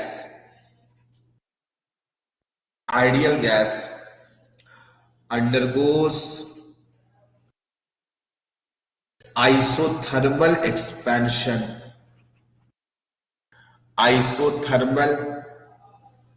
expansion from 10 atm to 1 atm at 300 kelvin. At 300 kelvin 1 mole ideal gas है मेरे भाई, वो आइसोथर्मली एक्सपैंड हो रहा है 10 एटीएम से 1 एटीएम, ठीक है, 300 केल्विन पे, ठीक है। तो फाइंड करना है आपको। और कुछ देने का जरूरत है क्या मेरे भाई? नहीं, हमें तो नहीं लग रहा कि और कुछ देने का जरूरत है, इतना से सारा कुछ हो जाएगा। फाइंड करना है मेरे भाई एंट्रोपी, फाइंड करना है आपको एंट्रोपी फाइंड आउट करना है आपको, ठीक है। फाइंड क्या करना है? एंट्रोपी करना है मेरे भाई for the process. Find entropy in each case, या if the process is carried out number 1 reversibly, या ए कर लो मेरे भाई, ए कर लो रिवर्सिबली, नंबर बी इरिवर्सिबली, और नंबर सी फ्री एक्सपेंशन। अच्छा लगेगा, थोड़ा टाइम देंगे हम आपको 2-3 मिनट का। पहला पार्ट बताओ आप पहले हम लोग, ठीक है। ये क्वेश्चन में जो डेटा वाला क्वेश्चन है मेरे भाई ऑलरेडी यूज हो चुका है सेम क्वेश्चन, तो आपको बहुत ज्यादा कैलकुलेशन नहीं करना पड़ेगा। आप किसी भी चीज का वैल्यूज नहीं पुट करेंगे, ना ln का वैल्यू पुट करना है, ना आपको 2.303 लॉग वॉग लिखना है, कुछ नहीं करना है आपको। सीधा ln के फॉर्म में आप आंसर लिखेंगे, ठीक है। सीपी का वैल्यू कुछ आप नहीं लिखेंगे, ठीक है। नॉर्मली सिर्फ आपको आंसर देना है। हाँ, यहाँ पे फाइंड एंट्रोपी मेरे भाई इंट्रोपी निकालना है, यहाँ पे सिस्टम का भी निकालना है। यहाँ पे अलग से लिख रहे हैं मेरे भाई, फाइंड करना है जो इंट्रोपी, फिर से लिख दे रहे find entropy for system surrounding and universe, and universe. आपको सबका निकालना है यूनिवर्स, यानी आपको डेल्टा एस सिस्टम भी निकालना है, डेल्टा एस सराउंडिंग भी निकालना है। पहले सिस्टम का निकालो एटलीस्ट रिवर्सिबली के लिए, फिर देखते हैं किसका किसका निकालना है। एस यूनिवर्स भी निकालना है, एस यूनिवर्स निकालना है, ये तीनों निकालना है।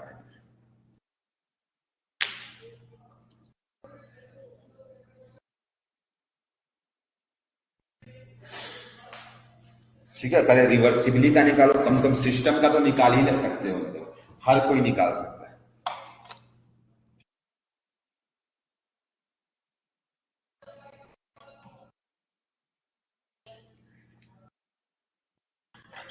निकालो, 2 से 3 मिनट का तुम्हें टाइम दे रहे हैं।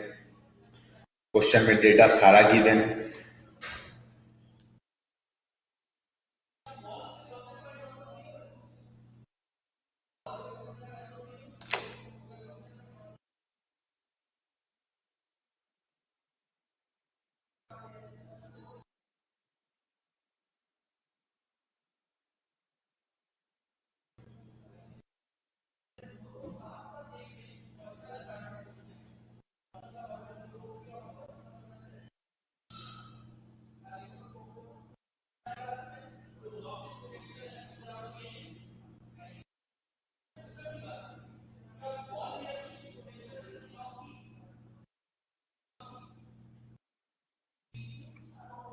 अप्रोच ले पा रहे हो, यस या नो?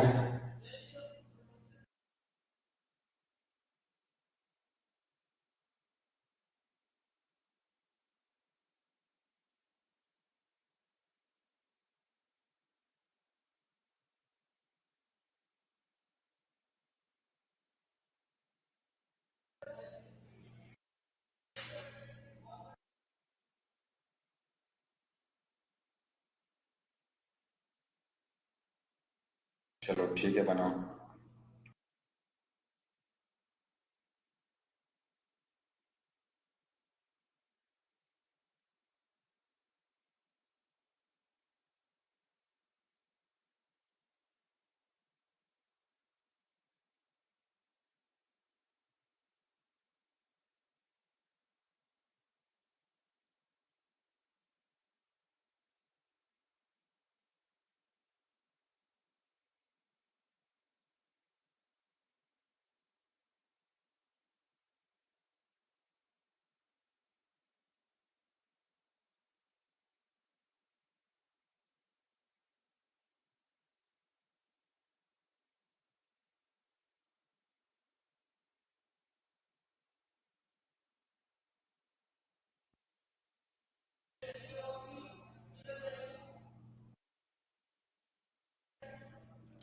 गणेशा ही है जो ले पा रही है, बाकी लोग?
बस एक गणेशा ही अप्रोच ले पा रही है, बाकी लोग क्या कर रहे हैं?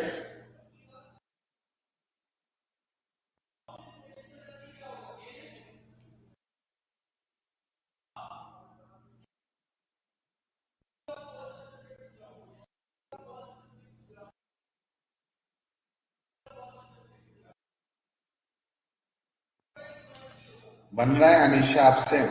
बाकी लोग डेल्टा एस सिस्टम तो निकल जाना चाहिए।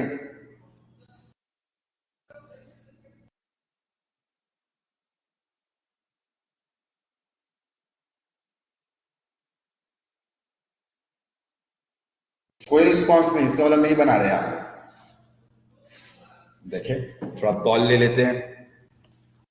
R L N 10, yes, Ayush Raj का जवाब सही है, वेरी गुड आयुष। बना रहा है कुछ लोग। चलो डेल्टा एस सिस्टम निकालते हैं मेरे में। तो अपने पास में फॉर्मूला एक ही है डेल्टा एस निकालने का। तो सॉल्यूशन पार्ट पे आते हैं, सॉल्यूशन पार्ट पे आते हैं, सॉल्यूशन पार्ट पे आते हैं माय डियर स्टूडेंट्स। ठीक है, तो सबसे पहले फर्स्ट पार्ट को बनाएंगे रिवर्सिबल, रिवर्सिबली वाला।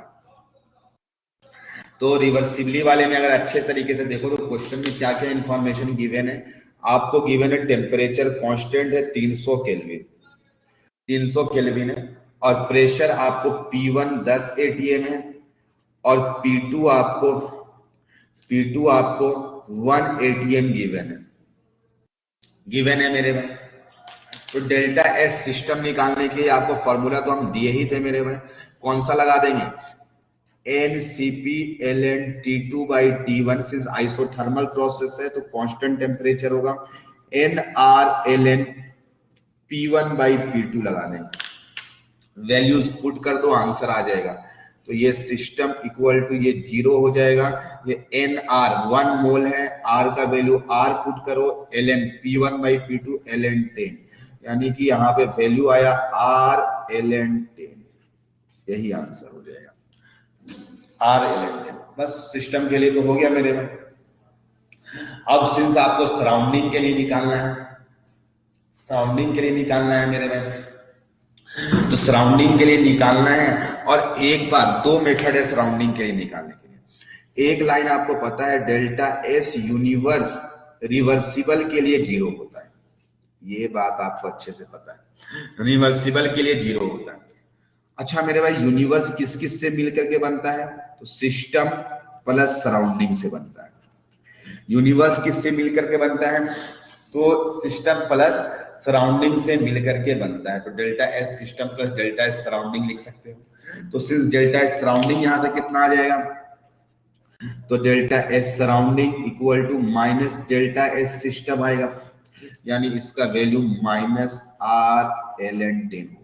लेकिन अब बहुतों को डाउट आएगा, सर ये तो आप पहले बात बता ही रहे थे, तो हम कैसे बनाते? नहीं मेरे में, ऐसा कोई जरूरी नहीं कि इसी फॉर्मूला से आप बनाओ, आप एक दूसरे फॉर्मूला से भी बना सकते हो। तुमको सर कौन सा फॉर्मूला हमारे पास में है? यस मेरे पास, तुम्हारे पास में फॉर्मूला है, तुम्हारे पास में फॉर्मूला है। चलो उस फॉर्मूला से मिलाते हैं। For delta S system, delta S universe भी पता चल गया 0 होता है, खैर इसमें 0 होता है, किसी दूसरे केस में थोड़ी ना 0 होगा। रिवर्सिबल में आप लगा सकते हो इसको। लेकिन सेकेंड अप्रोच देख लेते हैं इसका। सेकेंड अप्रोच देखते हैं मेरे भाई, किसके लिए? सराउंडिंग के लिए। तो मेरे भाई डेल्टा एस सराउंडिंग का एक फॉर्मूला आया था, यहाँ पे रिवर्सिबल लिखो ना लिखो कोई फर्क नहीं पड़ता है, बाई टी लिखो।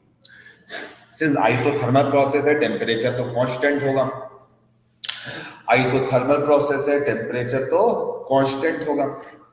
तो यहाँ पे Q की जगह पे डेल्टा U माइनस W/T तो लिख सकते थे ना, Q सराउंडिंग की जगह पे।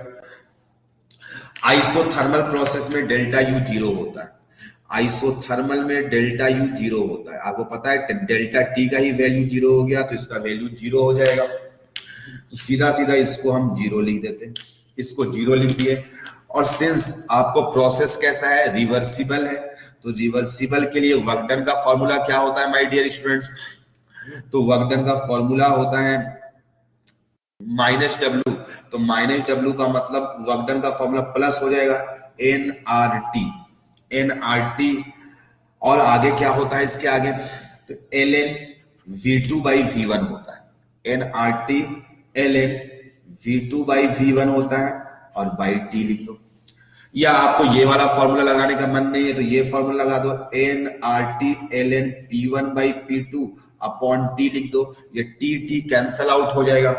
मोल्स 1 था, P1 आपका 10 था, P2 आपका कितना था मेरे भाई, P2 आपका कितना था, तो फाइनल टेम्परेचर 180 है, तो यहां से कितना आ जाता R, और P2 आपका 1 था तो R ln 10 आ जाता, लेकिन मेरे भाई निगेटिव में आना चाहिए, ये निगेटिव में आना चाहिए, ये पॉजिटिव में आ रहा है डेल्टा यू। तो ये एक्चुअल में जो फॉर्मूला हम लोग लगाए हैं मेरे भाई, ये सिस्टम के लिए लगाए हैं, तो ये निगेटिव पे ही आएगा, ये फॉर्मूला तो आपका निगेटिव पे ही आना चाहिए, ठीक है।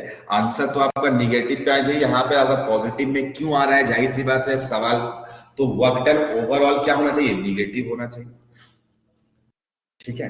क्यू का फॉर्मूला में डेल्टा यू माइनस डब्ल्यू, ये बिल्कुल सही है, ठीक है, डेल्टा यू माइनस डब्ल्यू, और डब्ल्यू का फॉर्मूला क्या होगा, तो यहाँ पे एक फॉर्मूला में माइनस होना चाहिए, बट माइनस तो दिख नहीं रहा है हम लोग को, कहाँ पे आएगा, हाँ, ये फॉर्मूला में एक यहाँ पे एरर क्या है कि ये क्यू सराउंडिंग में minus Q system upon T लिखना पड़ेगा, तो बहुत सारा ऐसा कैसे लिख दी, ऐसा कैसे लिख दिया, तो मेरे भाई बताते हैं, रुक जाओ, वो माइनस कहाँ से आ रहा है, वो माइनस के बारे में हम बताएंगे आपको मेरे भाई। अगर सिस्टम को हीट दिए, सिस्टम को अगर हीट दिए, तो सिस्टम के लिए क्यू सिस्टम जो होगा, क्यू सिस्टम जो होगा ये क्या होगा, पॉजिटिव, लेकिन सराउंडिंग के लिए वही हीट क्या हो जाएगा, निगेटिव हो जाएगा। मेरे भाई ये बात समझ आया कि नहीं आया, क्योंकि सिस्टम का हीट कम हुआ, सराउंडिंग में हीट दिया तो सराउंडिंग का हीट कम हुआ, तो उसका साइन क्या हो जाएगा, निगेटिव, उसका सराउंडिंग से लिया गया, समझ आया। तो क्यूब सिस्टम पॉजिटिव, इसका निगेटिव, इसीलिए आपको माइनस लगाना पड़ेगा, क्या लगाना पड़ेगा, माइनस लगाना पड़ेगा। तो आई होप ये लाइंस तुम्हें क्लियर है कि अगर सिस्टम का हीट बढ़ेगा तो सराउंडिंग का कम होगा, ठीक है। तो इस तरीके से बनाएंगे मेरे भाई सेकेंड अप्रोच। अब आप सेकेंड पार्ट का बनाए, बी नंबर पार्ट बनाए, हम चाहते हैं सबको ही बनाए, बी नंबर पार्ट बनाए आप। कितना लोग को लगता है कि हम सेकंड पार्ट बना सकते हैं, बी पार्ट, हाँ आंसर दोनों से सेम आया, लेकिन हाँ बी पार्ट में ये वाला फॉर्मूला इक्वल टू जीरो नहीं हुआ, क्योंकि वो इरिवर्सिबल है, इस पे जीरो हो जाता था इसलिए आसानी से लगा दिए, वरना सेकंड अप्रोच ही लगाना पड़ेगा आपको, ठीक है। हाँ यहाँ पे सिंस वर्क डन रिवर्सिबल वाला लगाए, वहां पे इरिवर्सिबल वाला लगाना पड़ेगा, आप आंसर बताएं हमें क्या आएगा। हाँ एल एन ये सबका वैल्यूज नहीं पुट करना है, बताओ मेरे भाई जल्दी से बताओ। अच्छा पहले ये बताओ कितना लोग सेकंड पार्ट को अप्रोच ले सकता है, कितनों को लग रहा है कि हम अप्रोच ले सकते हैं, ताकि हम उसी के अकॉर्डिंगली टाइम देंगे, अदरवाइज नहीं देंगे।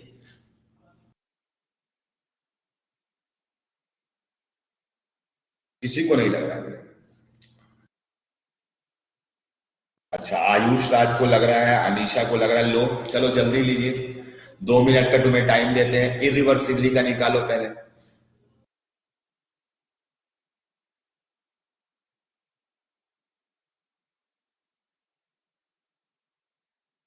बना सकते हो मेरे भाई, कोई बड़ा चीज नहीं है, ठीक है। और इवन ये फॉर्मूला हर जगह पे एप्लीकेबल है ये वाला, चाहे रिवर्सिबल हो चाहे इरिवर्सिबल हो, हर जगह पे।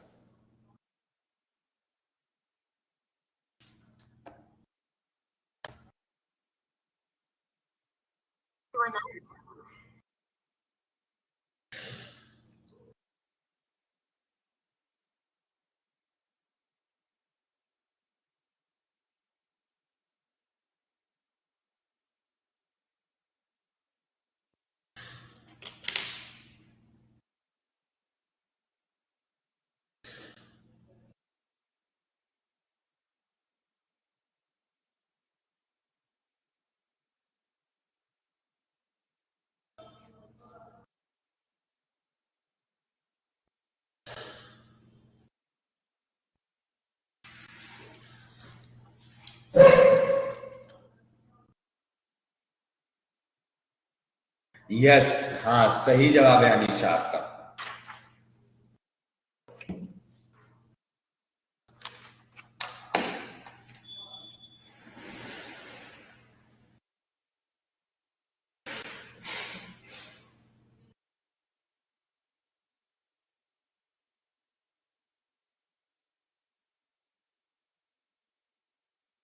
सराउंडिंग का निकालिए, जिसका सिस्टम का आ गया वो लोग सराउंडिंग का निकालेगा।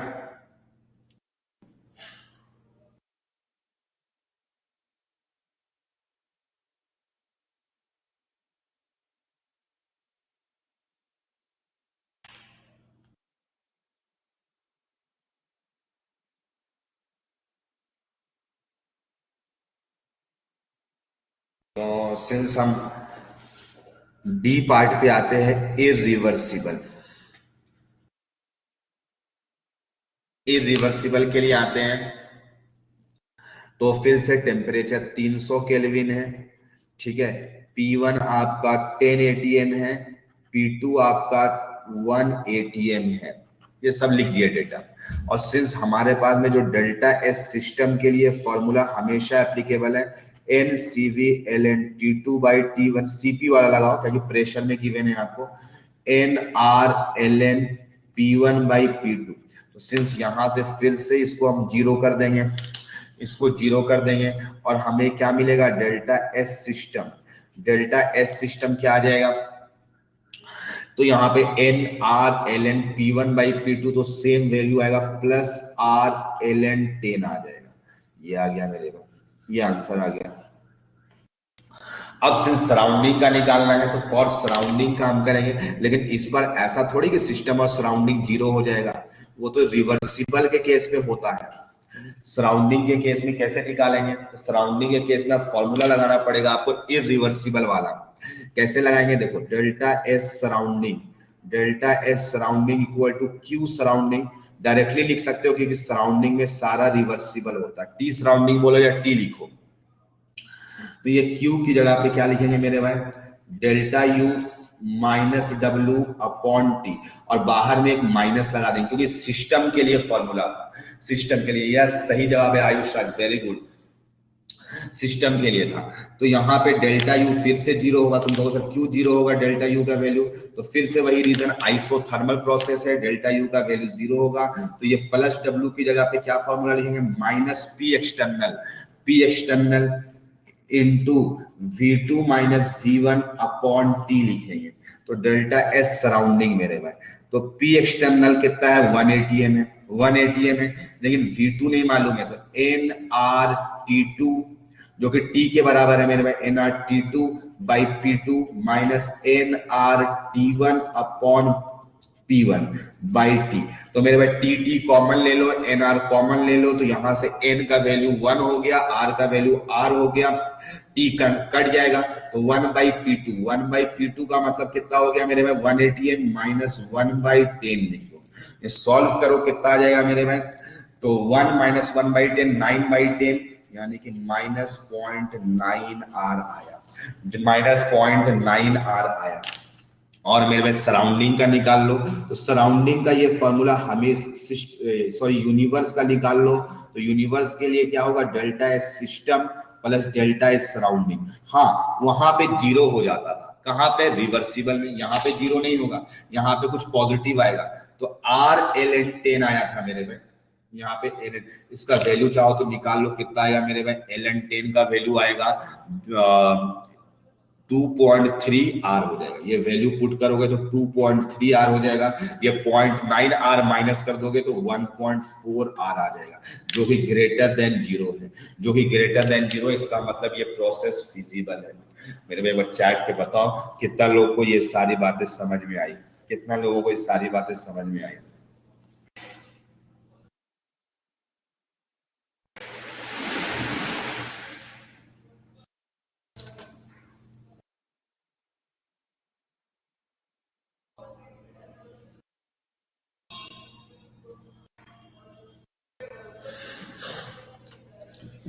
चलो, आयुष राज को समझ आ रहा है, अनीशा को समझ में आ रहा है, शिवांशी को आ रहा है, और बाकियों को जो आउट ऑफ 15 यूजर्स, ये 3 लोगों को समझ में आ रहा है और बाकियों को नहीं समझ में आ रहा है। वेरी गुड मेरे भाई, बहुत अच्छी बात है।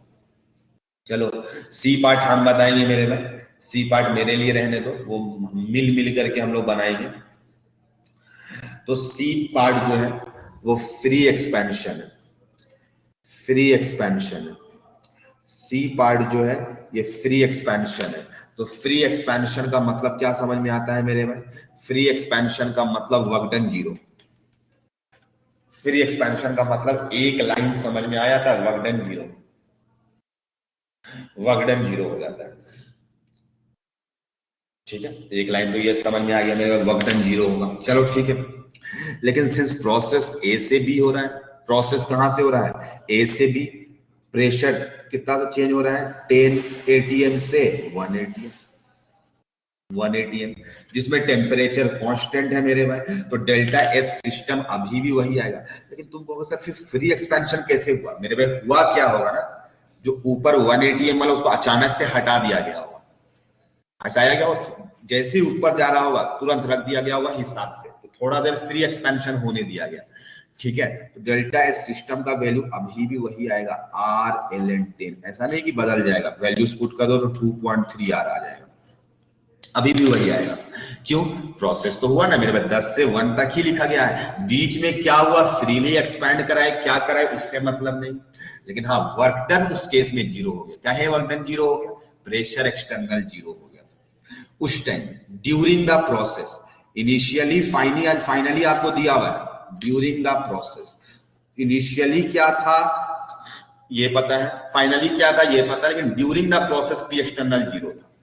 तो अगर आप सराउंडिंग निकालोगे मेरे में, सराउंडिंग निकालोगे तो यहां पे फॉर्मूला लिखोगे क्यू सराउंडिंग बाई टी लिखोगे, तो यहां से minus delta U minus W upon T जब लिखोगे तो ये डेल्टा यू आइसोथर्मल में जीरो, आइसोथर्मल है ये जीरो मेरे भाई, वर्क डन जीरो, क्यों ऊपर लिखा हुआ है वर्क डन जीरो, तो मेरे भाई delta S universe zero, surrounding zero आ गया। यूनिवर्स कितना आ गया? तो यूनिवर्स में जोड़ दो 2.3 आर, समझ आया? तो फ्री एक्सपेंशन का एक केस हम बता दिए मेरे भाई। यही बात आपको केवल याद रखना है, डेल्टा एस सिस्टम वही आएगा, डेल्टा एस सिस्टम वही आएगा। ऐसा नहीं है कि डेल्टा एस सिस्टम बदल जाएगा, डेल्टा एस सिस्टम बदल जाएगा।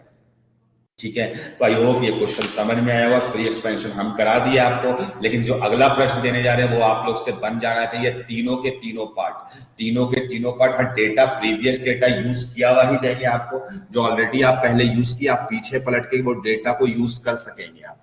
ठीक है, क्योंकि कैलकुलेशन में ज्यादा टाइम नहीं लेना है, वही क्वेश्चन का आपको डेटा देने जा रहे हैं। फाइंड करना है मेरे भाई delta S system, delta S surrounding, delta S universe for 1 मोल। वही क्वेश्चन है मेरे पास जो पहले एक दिन दिए थे, 1 mole non linear triatomic gas, जिसमें गामा का वैल्यू यूज हो रहा था। Non linear triatomic gas ideal है मेरे भाई, ये आइडियल गैस है। ठीक है, आइडियल गैस है, non linear triatomic ideal gas. ठीक है, अंडरगोज 1 मोल लिखा हुआ है मेरे में। ठीक है, अंडरगोज एडियाबैटिक एक्सपेंशन, वहां पर भी एडियाबैटिक ही था, इसलिए आप डेटा पीछे से यूज कर लेंगे। आप जो टेम्परेचर का डेटा आया था वो सब का एक्सपेंशन फ्रॉम मेरे भाई 16 atm 300 केल्विन टू 1 atm, वहां पर भी यही हुआ था, 1 atm ही हुआ था मेरे भाई। तो ये निकालना है, if the process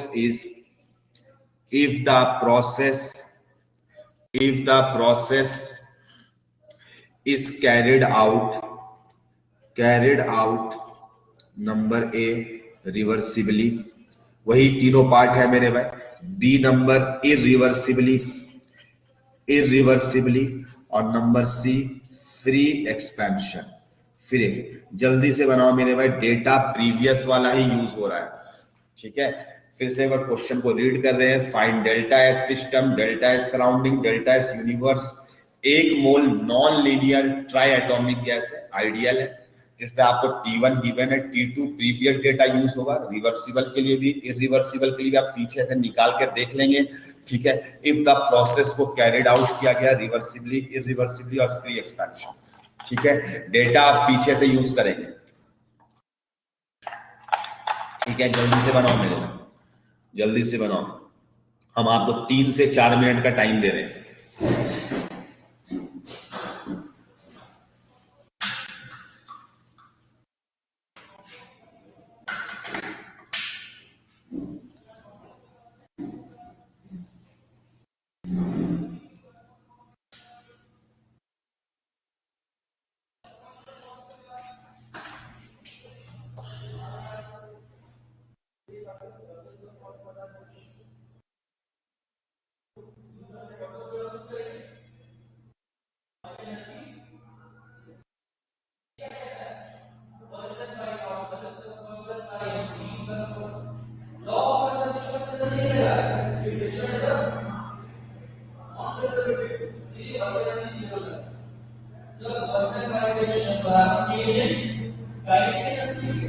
What is counted by order?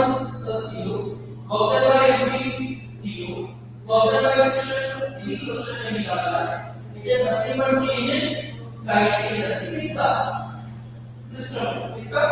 System. So what is the final kinetic energy of the system?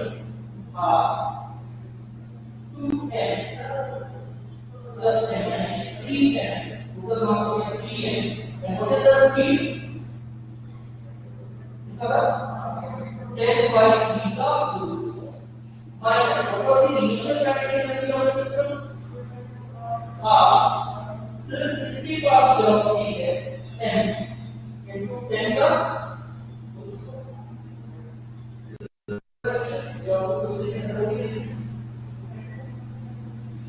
क्योंकि नॉर्मल अभी कवर नहीं कर रहा, एनर्जी को कवर नहीं कर रहा, और जिस वक्त condition is nothing but change है, सो ही किनेटिक एनर्जी चेंज आएगा.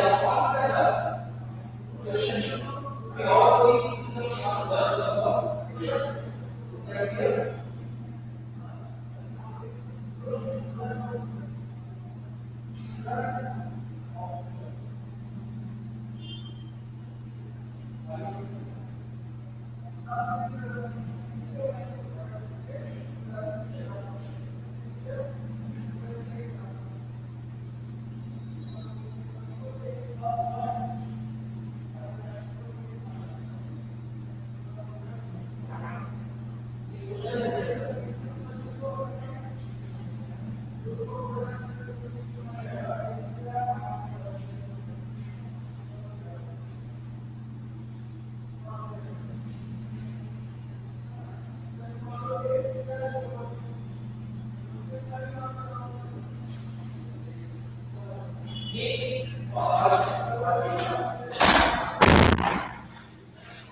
बना किसी का? अच्छा, कुछ लोग चैट में जवाब दिए, देख लेते हैं मेरे भाई। मेरी नालिनी का जवाब आया, उसका वैल्यू कितना पड़ेगा निकालना पड़ेगा, मतलब सर टेम्परेचर कांस्टेंट है ना? नहीं नहीं नहीं नहीं, एडियाबैटिक है, एडियाबैटिक है मेरी नालिनी।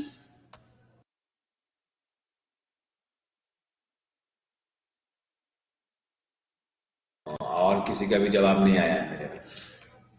टेम्परेचर पीछे से आप पलट करके देख सकते थे, हम डेटा वही दे रहे थे जानबूझ कर ताकि आपका टाइम सेव अप हो पाए। तो सिंस यहां पे बन जाएगा क्या? 0 आएगा, हाँ 0 आएगा, यस यस यस यस 0 आएगा। वेरी गुड, बहुत अच्छा। किसने जवाब दिया? आयुष राज दिया। नहीं नहीं नहीं नहीं नहीं नालिनी, आप गड़बड़ है। आयुष राज आज गजब का फोड़ दिया आयुष, वेरी गुड आयुष, बहुत अच्छा, गजब जवाब दे रहा है, लेकिन सब कुछ सही। सॉल्यूशन मेरे भाई, चलो देखते हैं यहां पे। सबसे पहले क्या क्या है? मोल्स 1 गिवन है, 1 मोल है। गामा का वैल्यू सिर्फ नॉन लीनियर ट्राइएटॉमिक है, 4/3 हो जाएगा। ठीक है, ये सब डेटा यूज किया हुआ, इसलिए हम ज्यादा कुछ नहीं लिखेंगे। P1 आपको गिवन है 16 atm और आपको T1 गिवन है 300 केल्विन। ठीक है, P2 मेरे भाई 1 atm है। रिवर्सिबल इरिवर्सिबल में T2 अलग अलग आएगा, रिवर्सिबल इरिवर्सिबल में T2 का वैल्यू अलग अलग आएगा आपको। ठीक है, तो अब यूज करते हैं। ठीक है, तो नेक्स्ट पेज, हम पेज पलटने जा रहे हैं। वैसे ये सब डेटा आपको गिवन था। अब तक कितना पढ़ाएगा? 1 2 3 4 5 10 पेज हो गया। चलो ठीक है, कम से कम 4 पेज और पढ़ा देंगे, चलो देखते हैं मेरे भाई आगे। तो सिंस पहला पार्ट है रिवर्सिबली, रिवर्सिबली, तो रिवर्सिबली का मतलब यहां पर से तो एक रिलेशन लाइन है टेम्परेचर और प्रेशर वाला। तो टेम्परेचर पीवी का power gamma equal to constant होता है, तो प्रेशर चाहिए हमको, वॉल्यूम नहीं चाहिए। तो वॉल्यूम नहीं चाहिए तो मेरे भाई क्या हो जाएगा, वॉल्यूम को nRT बाई पी लिखोगे, तो पी का वैल्यू 1 माइनस गामा हो जाएगा इंटू टी का पावर गामा हो जाएगा इक्वल टू कांस्टेंट। तो यहां से जब टी का वैल्यू निकालोगे, T2 का वैल्यू, तो ये 150 केल्विन आया था हमको, जैसा याद है लास्ट क्लास में 150 केल्विन आया था, आपको भी याद होगा। तो 150 केल्विन हो गया। और डेल्टा एस चाहे कोई सा भी प्रोसेस हो सिस्टम के लिए एप्लीकेबल है। सिंस यहाँ पे हमको प्रेशर गिवन है और टेम्परेचर गिवन है, तो वही वाला फॉर्मूला लगाएंगे, T2 by T1 plus NR ln P1 by P2 लगाएंगे। पुट कर दो यहाँ पर, n का वैल्यू 1, Cp का वैल्यू Cp रहने दो, ln T2 बाई T1, तो T2 150 और T1 300। NR का मतलब R हो गया, ln P1 16, P1 कितना है मेरे भाई, ये 1/16 आ जाएगा ना, P1 180 है, और ये कितना है मेरे भाई 1, और ये कितना है 16 है ना, P2 नहीं 16 से 1 सॉरी 16 से 1, तो P1 जो है वो 16 है, जो ln 16 आ जाएगा मेरे भाई, ln 16 आ जाएगा। जीरो किससे आ गया तुम्हारा, जीरो आएगा, और जीरो तो नहीं लग रहा है मेरे भाई रिवर्सिबल में जीरो आता हुआ। चलो देखते हैं, लेकिन आंसर तो शायद जीरो ही था इसका। चलो देखते हैं मेरे भाई, तो माइनस Cp ln 2 आ जाएगा 150, तो ये 2 से कट जाएगा तो ln 2 आ जाएगा, प्लस यहाँ पे मेरे भाई 2 का पावर 4 हो जाएगा, 2 का पावर 4, तो 4R ln 2 आ जाएगा, 4R ln 2 के बराबर Cp होगा क्या, तो Cp का वैल्यू पुट कर दो मेरे भाई, तो Cp हाँ मेरे भाई यहाँ पे Cp का वैल्यू तो पुट होगा ना, गामा का वैल्यू है तो Cp तो पुट होगा। यह सही जवाब दिया है मेरे भाई, Cp का वैल्यू 4R, Cv का वैल्यू 3R मेरे भाई। अब इसको पुट कर दो, इसको पुट कर दो, ये तो यूज करना पड़ेगा आपको।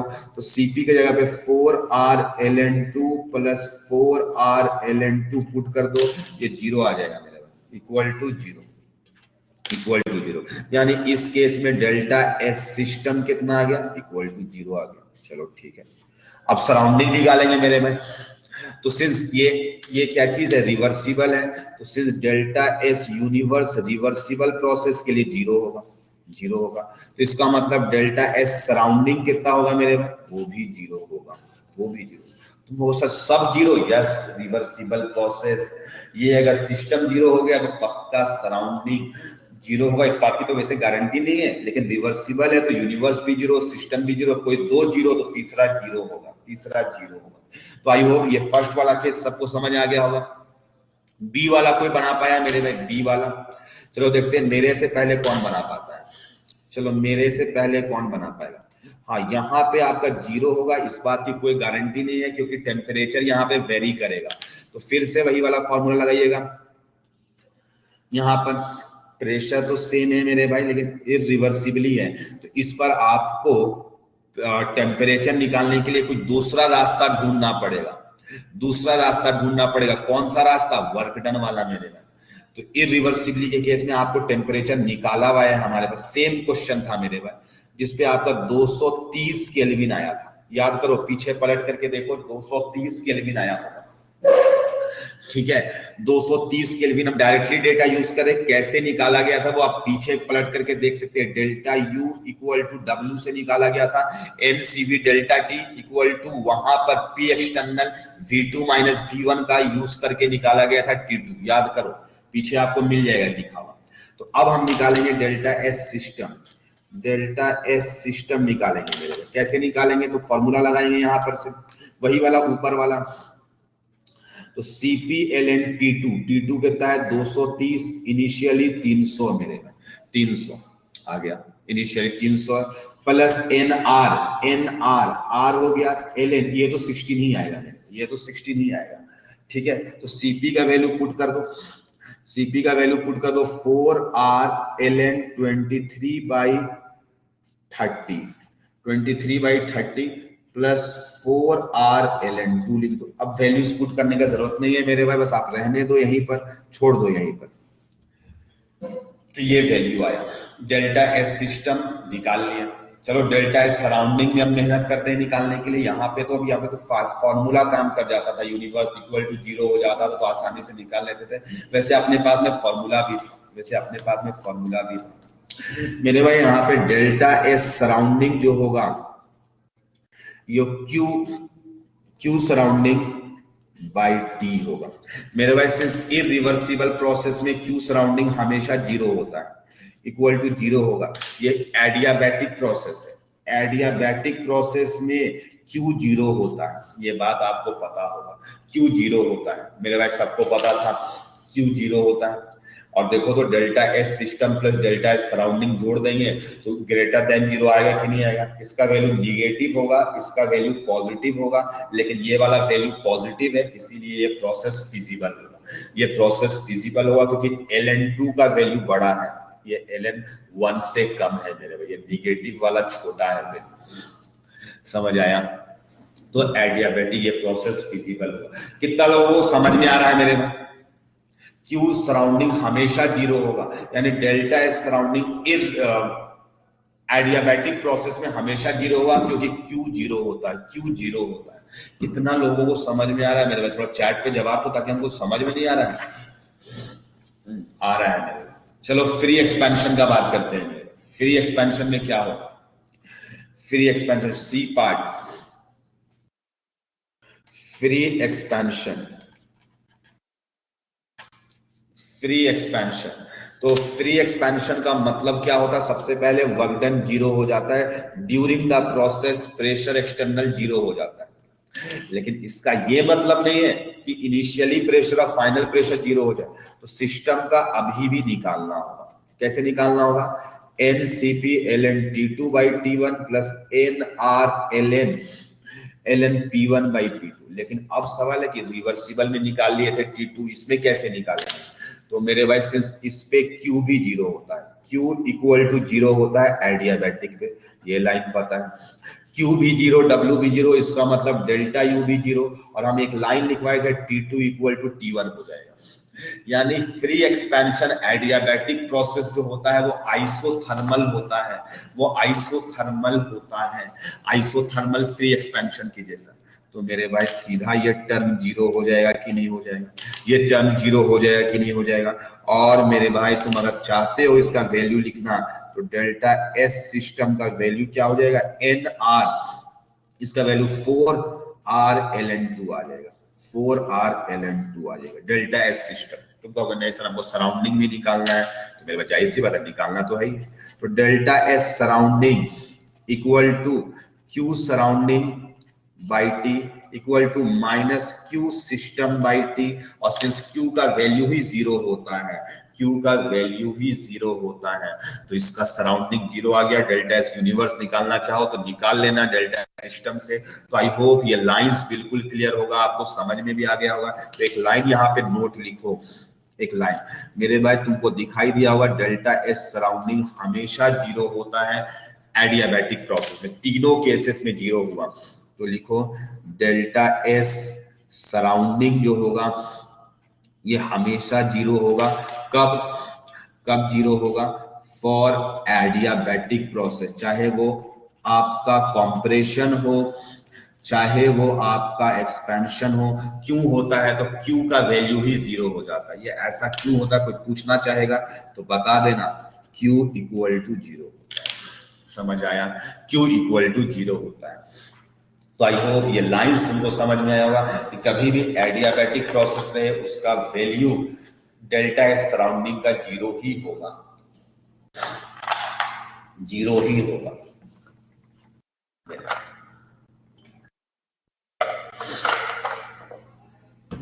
ठीक है, तो आई होप ये लाइंस समझ में आ गई होगी आपको अच्छे तरीके से। तो this is all about entropy. लेकिन एंट्रोपी का क्या मतलब होता है मेरे अभी तक नहीं बताया। तुम लोग सर अभी तक नहीं बता रहे हैं, क्या बात है कि जो आप छुपा के रखे हुए, क्या आपको नहीं आता है क्या एंट्रोपी का मतलब? बहुतों को ऐसा लग सकता है मेरे में कि सभी को नहीं आता होगा, इसीलिए जानबूझ करके हम लोग से छुपा रहे हैं कि नहीं बताएंगे, चुपचाप से एक दिन निकल जाएंगे, बोलेंगे एंट्रोपी तो पढ़ा दिए थे। मेरे में ऐसा बात नहीं है, आपको पढ़ाया जाएगा सब, ठीक है, टेंशन बिल्कुल लेने का नहीं है। अब नेक्स्ट क्लास में वो टर्म आ जाएगा, हम कहे थे पहले ही आपको, नेक्स्ट क्लास में आ जाएगा। चलो अब हम लोग केस 2 स्टार्ट करेंगे। केस 1 था for a substance not undergoing any chemical change और फेज चेंज था। अब स्टार्ट होने जा रहा है केस 2। सोचो कितना दिन के बाद, कल स्टार्ट हुआ था केस 1, हर केस तुरंत केस आ जाता था। आज ऐसा है कि बहुत देर के बाद केस आया। एंट्रोपी कैलकुलेशन, तो एंट्रोपी कैलकुलेशन ही पढ़ रहे थे।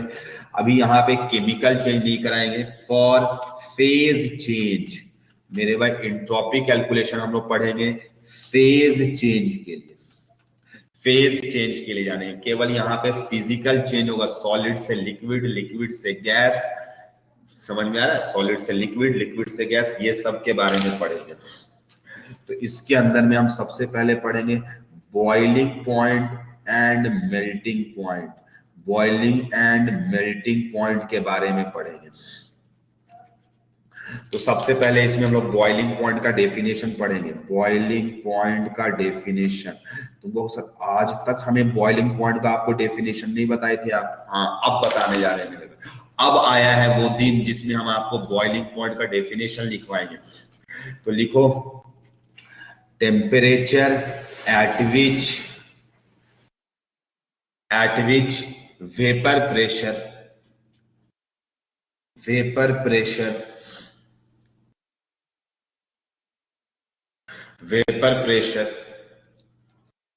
of liquid equals to external pressure, बाहर का प्रेशर, ठीक है, एक्सटर्नल प्रेशर। मेरे पास आज तो सबसे पहले हमको तो बॉइलिंग पॉइंट का आपको डेफिनेशन को क्लियर करना पड़ेगा। Temperature at which vapour pressure of liquid equals to external pressure, ठीक है। ऐसा प्रेशर जिसमें लिक्विड का या गैस का जो वेपर प्रेशर होगा वो एक्सटर्नल प्रेशर के बराबर हो जाए, उसको हम लोग बॉइलिंग पॉइंट कहते हैं। इसी का एक डेफिनेशन और भी है मेरे में, इसी का एक डेफिनेशन और भी है। तुम लोग सर और भी है? यस, इसी का एक और डेफिनेशन है। और क्या डेफिनेशन है? Temperature at which liquid and vapor exists in equilibrium,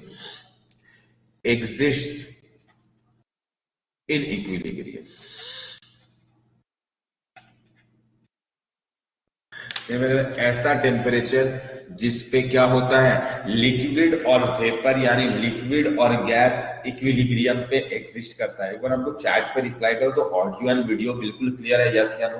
क्योंकि यहाँ पे रेड हो गया है मेरे, क्लियर है, ठीक है। तो ऐसा टेम्परेचर जिसपे लिक्विड और वेपर क्या होता है, एग्जिस्ट करता है इक्विलिब्रियम पे, इक्विलिब्रियम में एग्जिस्ट करता है, मतलब लिक्विड भी होगा और वेपर भी होगा। उस टेम्परेचर को क्या कहते हैं हम लोग? बॉइलिंग पॉइंट कहते हैं। मेरे को कोई बताएगा बॉइलिंग पॉइंट वाटर का कितना होता है? कोई बताएगा कि बॉइलिंग पॉइंट वाटर का कितना होता है? क्योंकि बचपन में ये सब चीज पढ़ाया जाता है मेरे में, हम ऐसा जानते हैं। 100 degree Celsius, yes, 373 kelvin, yes, सही जवाब है मेरे को। चलो वो जब एटमॉस्फेयर का टेम्परेचर होगा तब, अगर कोई दूसरा एक्सटर्नल प्रेशर बदलेंगे तो चेंज भी हो जाएगा, ठीक है। खैर आप लोग सही बोल रहे हो, एक्सटर्नल प्रेशर हम लोग का 180 ही रहता है इन जनरल, इसलिए आप लोग 100 डिग्री सेल्सियस सही बोल रहे हो। चलो मेरे भाई, अब जो है, अब इसका डेफिनेशन का एग्जैक्ट मतलब समझने के लिए अब तुम्हारे से अभी चैट पे थोड़ा सा रहना तुम लोग अवेलेबल, क्योंकि अभी तुमसे प्रश्न पूछेंगे मेरे। 400 केल्विन है मेरे में टेम्परेचर है इधर, और इधर मेरे में 400 केल्विन H2O है, 400 केल्विन में, तो इसका स्टेट कौन सा होगा हम देखेंगे। तो इसका स्टेट क्या होगा, 400 केल्विन में H2O को आकर के देखिए सॉलिड दिखाई देगा, लिक्विड दिखाई देगा, गैस दिखाई देगा, क्या दिखाई देगा?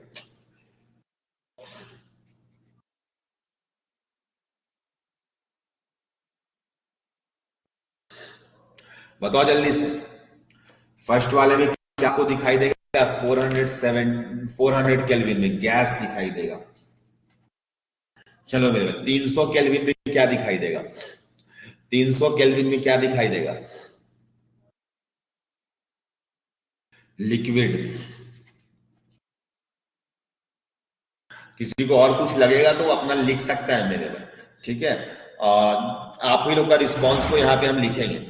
373 केल्विन में क्या दिखाई देगा?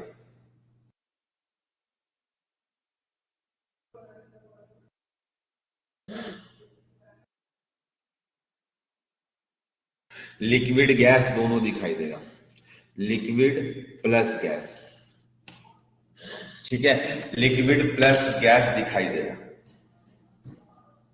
ठीक है। आप लोग का जवाब बिल्कुल सही आया। कंफ्यूजन यहां पे होता है 300 केल्विन वाले में कि सर हम रूम टेम्परेचर में जब पानी को देखते हैं तो उसमें कुछ वेपर्स भी तो दिखाई देता है। अगर ढक्कन बंद है और रूम टेम्परेचर में ला के रखे तो ढक्कन में आपको दिखाई देगा कि कुछ वेपर्स बन करके चिपक गए होते हैं, इसका मतलब वेपोराइज भी हुआ।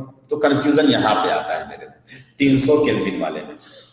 तो इस कंफ्यूजन को हम दूर करना चाहेंगे मेरे में, इस कंफ्यूजन को हम दूर करना चाहेंगे। ये बॉइलिंग पॉइंट कैसे डिफाइंड हुआ है? तो पिस्टन पे डिफाइंड हुआ है। बॉइलिंग पॉइंट कैसे डिफाइंड हुआ है मेरे में? ये कंटेनर ऊपर से बंद वाले पे डिफाइंड ही नहीं है, ये पिस्टन पे डिफाइंड है, ये पिस्टन पे डिफाइंड है। और मेरे भाई इसके अंदर पे पानी, इसके अंदर पे पानी। तो होता क्या है मेरे में, एक को हम 3 कंटेनर बना लेते हैं, एक 400 केल्विन में, एक 300 केल्विन पे, और मेरे भाई एक आपका 373 केल्विन पे पिस्टन है मेरे में, ठीक है। वही कंटेनर है तीनों में, 3 कंटेनर हम बना लिए हैं, 3 कंटेनर हम बना ले रहे हैं मेरे भाई आपके सामने में, ठीक है। 3 कंटेनर्स है, वही सेम कंटेनर्स है मेरे पास में, वही सेम कंटेनर्स है मेरे भाई। ये 400 केल्विन टेम्परेचर कांस्टेंट रखे हुए हैं, ये 300 केल्विन टेम्परेचर कांस्टेंट रखे हुए हैं, ये 373 केल्विन टेम्परेचर कांस्टेंट रखे हुए मेरे भाई। जब 400 केल्विन होगा तो 400 केल्विन में टेम्परेचर कांस्टेंट रखे, ध्यान रखना। तो 400 केल्विन में क्या होगा मेरे भाई, जब रखेंगे पानी को तो वो आपको पता है इवापोरेट करेगा, वो इवापोरेट करेगा। और 400 केल्विन में जो प्रेशर आएगा मेरे, बाहर का प्रेशर तो 1 atm फिक्स है, एटमॉस्फेयर का प्रेशर 1 atm तो फिक्स है मेरे में, 1 atm फिक्स्ड है। बाहर का जो प्रेशर है वो 1 atm फिक्स्ड है। होगा क्या मेरे में, तुम कहोगे सर इसमें क्या होगा, वेपोराइजेशन होगा। इसमें क्या होगा सर, 400 केल्विन में जब रखिएगा ना तो धीरे से वेपोराइज करेगा। कब तक वेपोराइज करेगा, तो हम पूछेंगे तुमसे, तो तुम कहोगे सर जब तक इसका प्रेशर और अंदर का प्रेशर बराबर ना हो जाए। इक्विलिब्रियम तब तक नहीं आएगा जब अंदर का प्रेशर और बाहर का प्रेशर बराबर ना हो। तो मेरे भाई क्या होगा, सुनते जाना, हम ध्यान से सुनना। कोई भी अगर आपको लगेगा कि हम गलत बोल रहे तो आप बिल्कुल वहां पे डाउट रेस करना, क्योंकि यहाँ पे बच्चों को समझ में नहीं आता। मेरे भाई 400 केल्विन हम टेम्परेचर कांस्टेंट मेंटेन किए हुए। सोचो 400 केल्विन में हमको अच्छे से पता, जब 1 atm होगा तो 373 केल्विन में ही वेपोराइज होता है। इसका प्रेशर क्या हो जाएगा, वेपर का प्रेशर, इसका मेरे भाई वेपर बनेगा 400 केल्विन में, वेपर बनेगा तो प्रेशर बढ़ेगा, वेपर्स का प्रेशर बढ़ेगा, प्रेशर 1 atm से ज्यादा होगा मेरे भाई। पिस्टन कहां जाएगा, ऊपर जाएगा। पिस्टन ऊपर जाएगा मेरे भाई तो कुछ लिक्विड और वेपोराइज होगी। सुनते जाओ मेरी कहानी को मेरे भाई। अभी क्या चीज था, ये पिस्टन लिक्विड सरफेस को टच कर रहा था। ऐसा सोचो, पिस्टन जो था लिक्विड सरफेस को टच कर रहा था और हम इसको हीट करके 400 केल्विन कर दिए। तो 400 केल्विन किए तो अब क्या होगा कि वेपर बनना शुरुआत हो जाएगा, वेपर बनेगा, वेपर्स बनेगा तो प्रेशर क्रिएट होगा। और प्रेशर क्या होगा, अंदर का प्रेशर, एक्सटर्नल जो अंदर का प्रेशर होगा मेरे भाई वो 1 atm से ज्यादा हो जाएगा। क्यों ज्यादा होगा, क्योंकि टेम्परेचर बढ़ाने से प्रेशर बढ़ेगा, वॉल्यूम तो कांस्टेंट था। तो प्रेशर बढ़ेगा तो पिस्टन कहां जाएगा, ऊपर जाएगा। पिस्टन कहां जाएगा, ऊपर जाएगा। कब तक जाएगा मेरे भाई? जब तक अंदर का प्रेशर और बाहर का प्रेशर बराबर ना हो जाए, तब तक फोर्स जब तक बैलेंस नहीं होगा तब तक ये ऊपर जाएगा।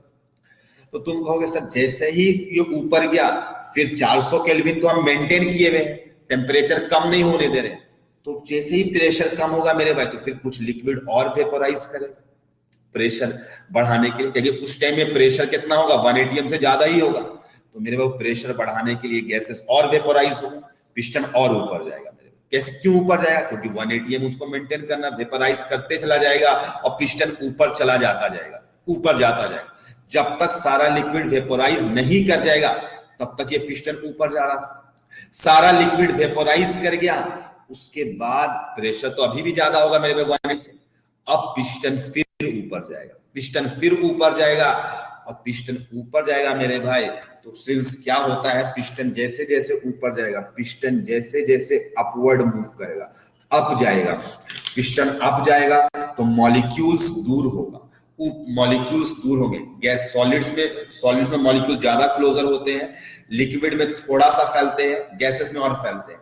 तो since potential energy attraction decrease करेगा तो पोटेंशियल एनर्जी इंक्रीज करेगा। पोटेंशियल एनर्जी क्या होगा, बढ़ेगा। जैसे ही दूर होता है मेरा, आप हाइट पे जाते हो तो पोटेंशियल एनर्जी इंक्रीज करता है, फोर्स चेंज हुआ तो पोटेंशियल एनर्जी इंक्रीज करेगा, टोटल एनर्जी कांस्टेंट होता है, काइनेटिक एनर्जी डिक्रीज करेगा, टेम्परेचर डिक्रीज कर जाएगा, टेम्परेचर डिक्रीज कर जाएगा मेरे। तो टेम्परेचर डिक्रीज करे, इसीलिए तो ऐसा होता है कि पिस्टन तब तक ऊपर जाएगा, लेकिन हम कंटिन्यूअस सप्लाई कर रहे थे 400 केल्विन का, इसीलिए पिस्टन ऊपर जाता चला जा रहा था, टेम्परेचर कम होता था, फिर हम बाहर से हीट कर देते थे, पिस्टन ऊपर जा रहा था। और मेरे भाई पिस्टन ऊपर तब तक जाएगा जब तक हम टेम्परेचर को मेंटेन करेंगे। मान लो 400 में सारा वेपोराइज करके उसके बाद छोड़ दिए, तो उसके बाद थोड़ा सा पिस्टन अपने आप ऊपर जाएगा ताकि टेम्परेचर कम हो जाए और बाहर का प्रेशर अंदर का प्रेशर 1 atm हो जाए, क्योंकि अगर बाद में भी 400 केल्विन रखेंगे फिर और वेपोराइज होता चला जाएगा मेरे। क्या लाइन समझ में आया? यस या no? Kinetic energy temperature dependent होता है, इसलिए ऐसा लिख पाए। ये लाइन समझ में आया? इसीलिए गैसेस फॉर्म में रहेगा, इसीलिए गैसेस फॉर्म में रहेगा ये।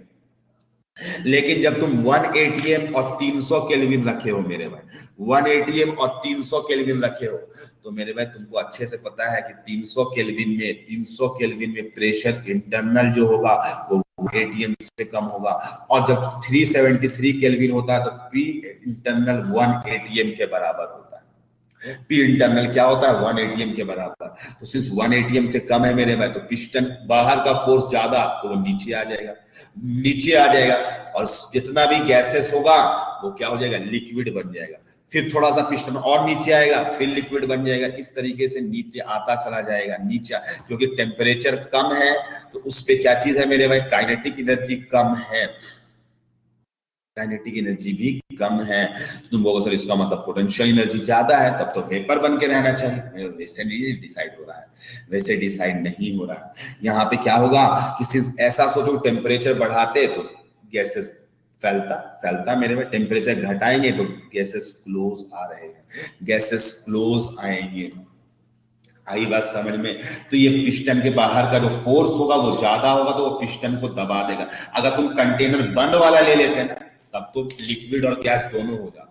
तब इसीलिए जो हम लोग घर में जो रखते हैं ना मेरे भाई, जो जिस कंटेनर को देख रहे होते हैं कि लिक्विड और गैस दोनों है, उसमें ऊपर से ढक्कन बंद होता है, पिस्टन नहीं लगा रहता, इसीलिए लिक्विड और वेपर दोनों हो रहा होता है मेरे भाई। इस बात को बस सुन लो तुम थोड़ा ध्यान से, बस क्लास को ओवर करेंगे मेरे भाई।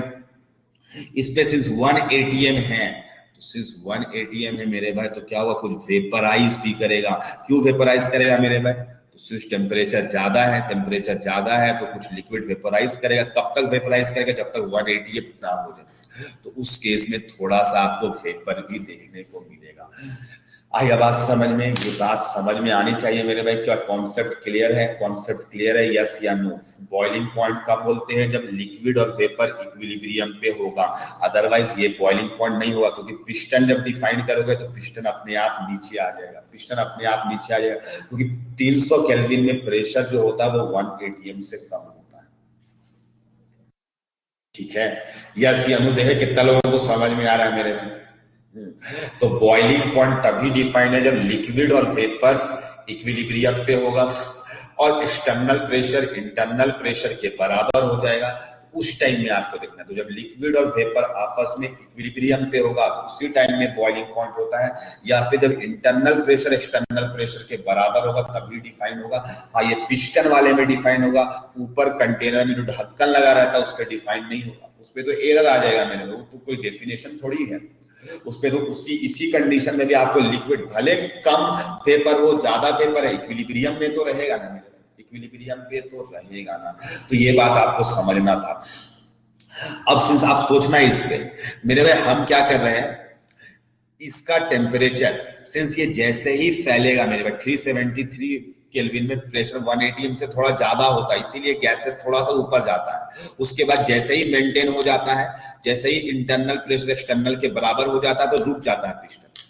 अब क्या किए मेरे भाई, इसी केस पे हम थोड़ा सा हीट कंटिन्यूअसली सप्लाई देते गए।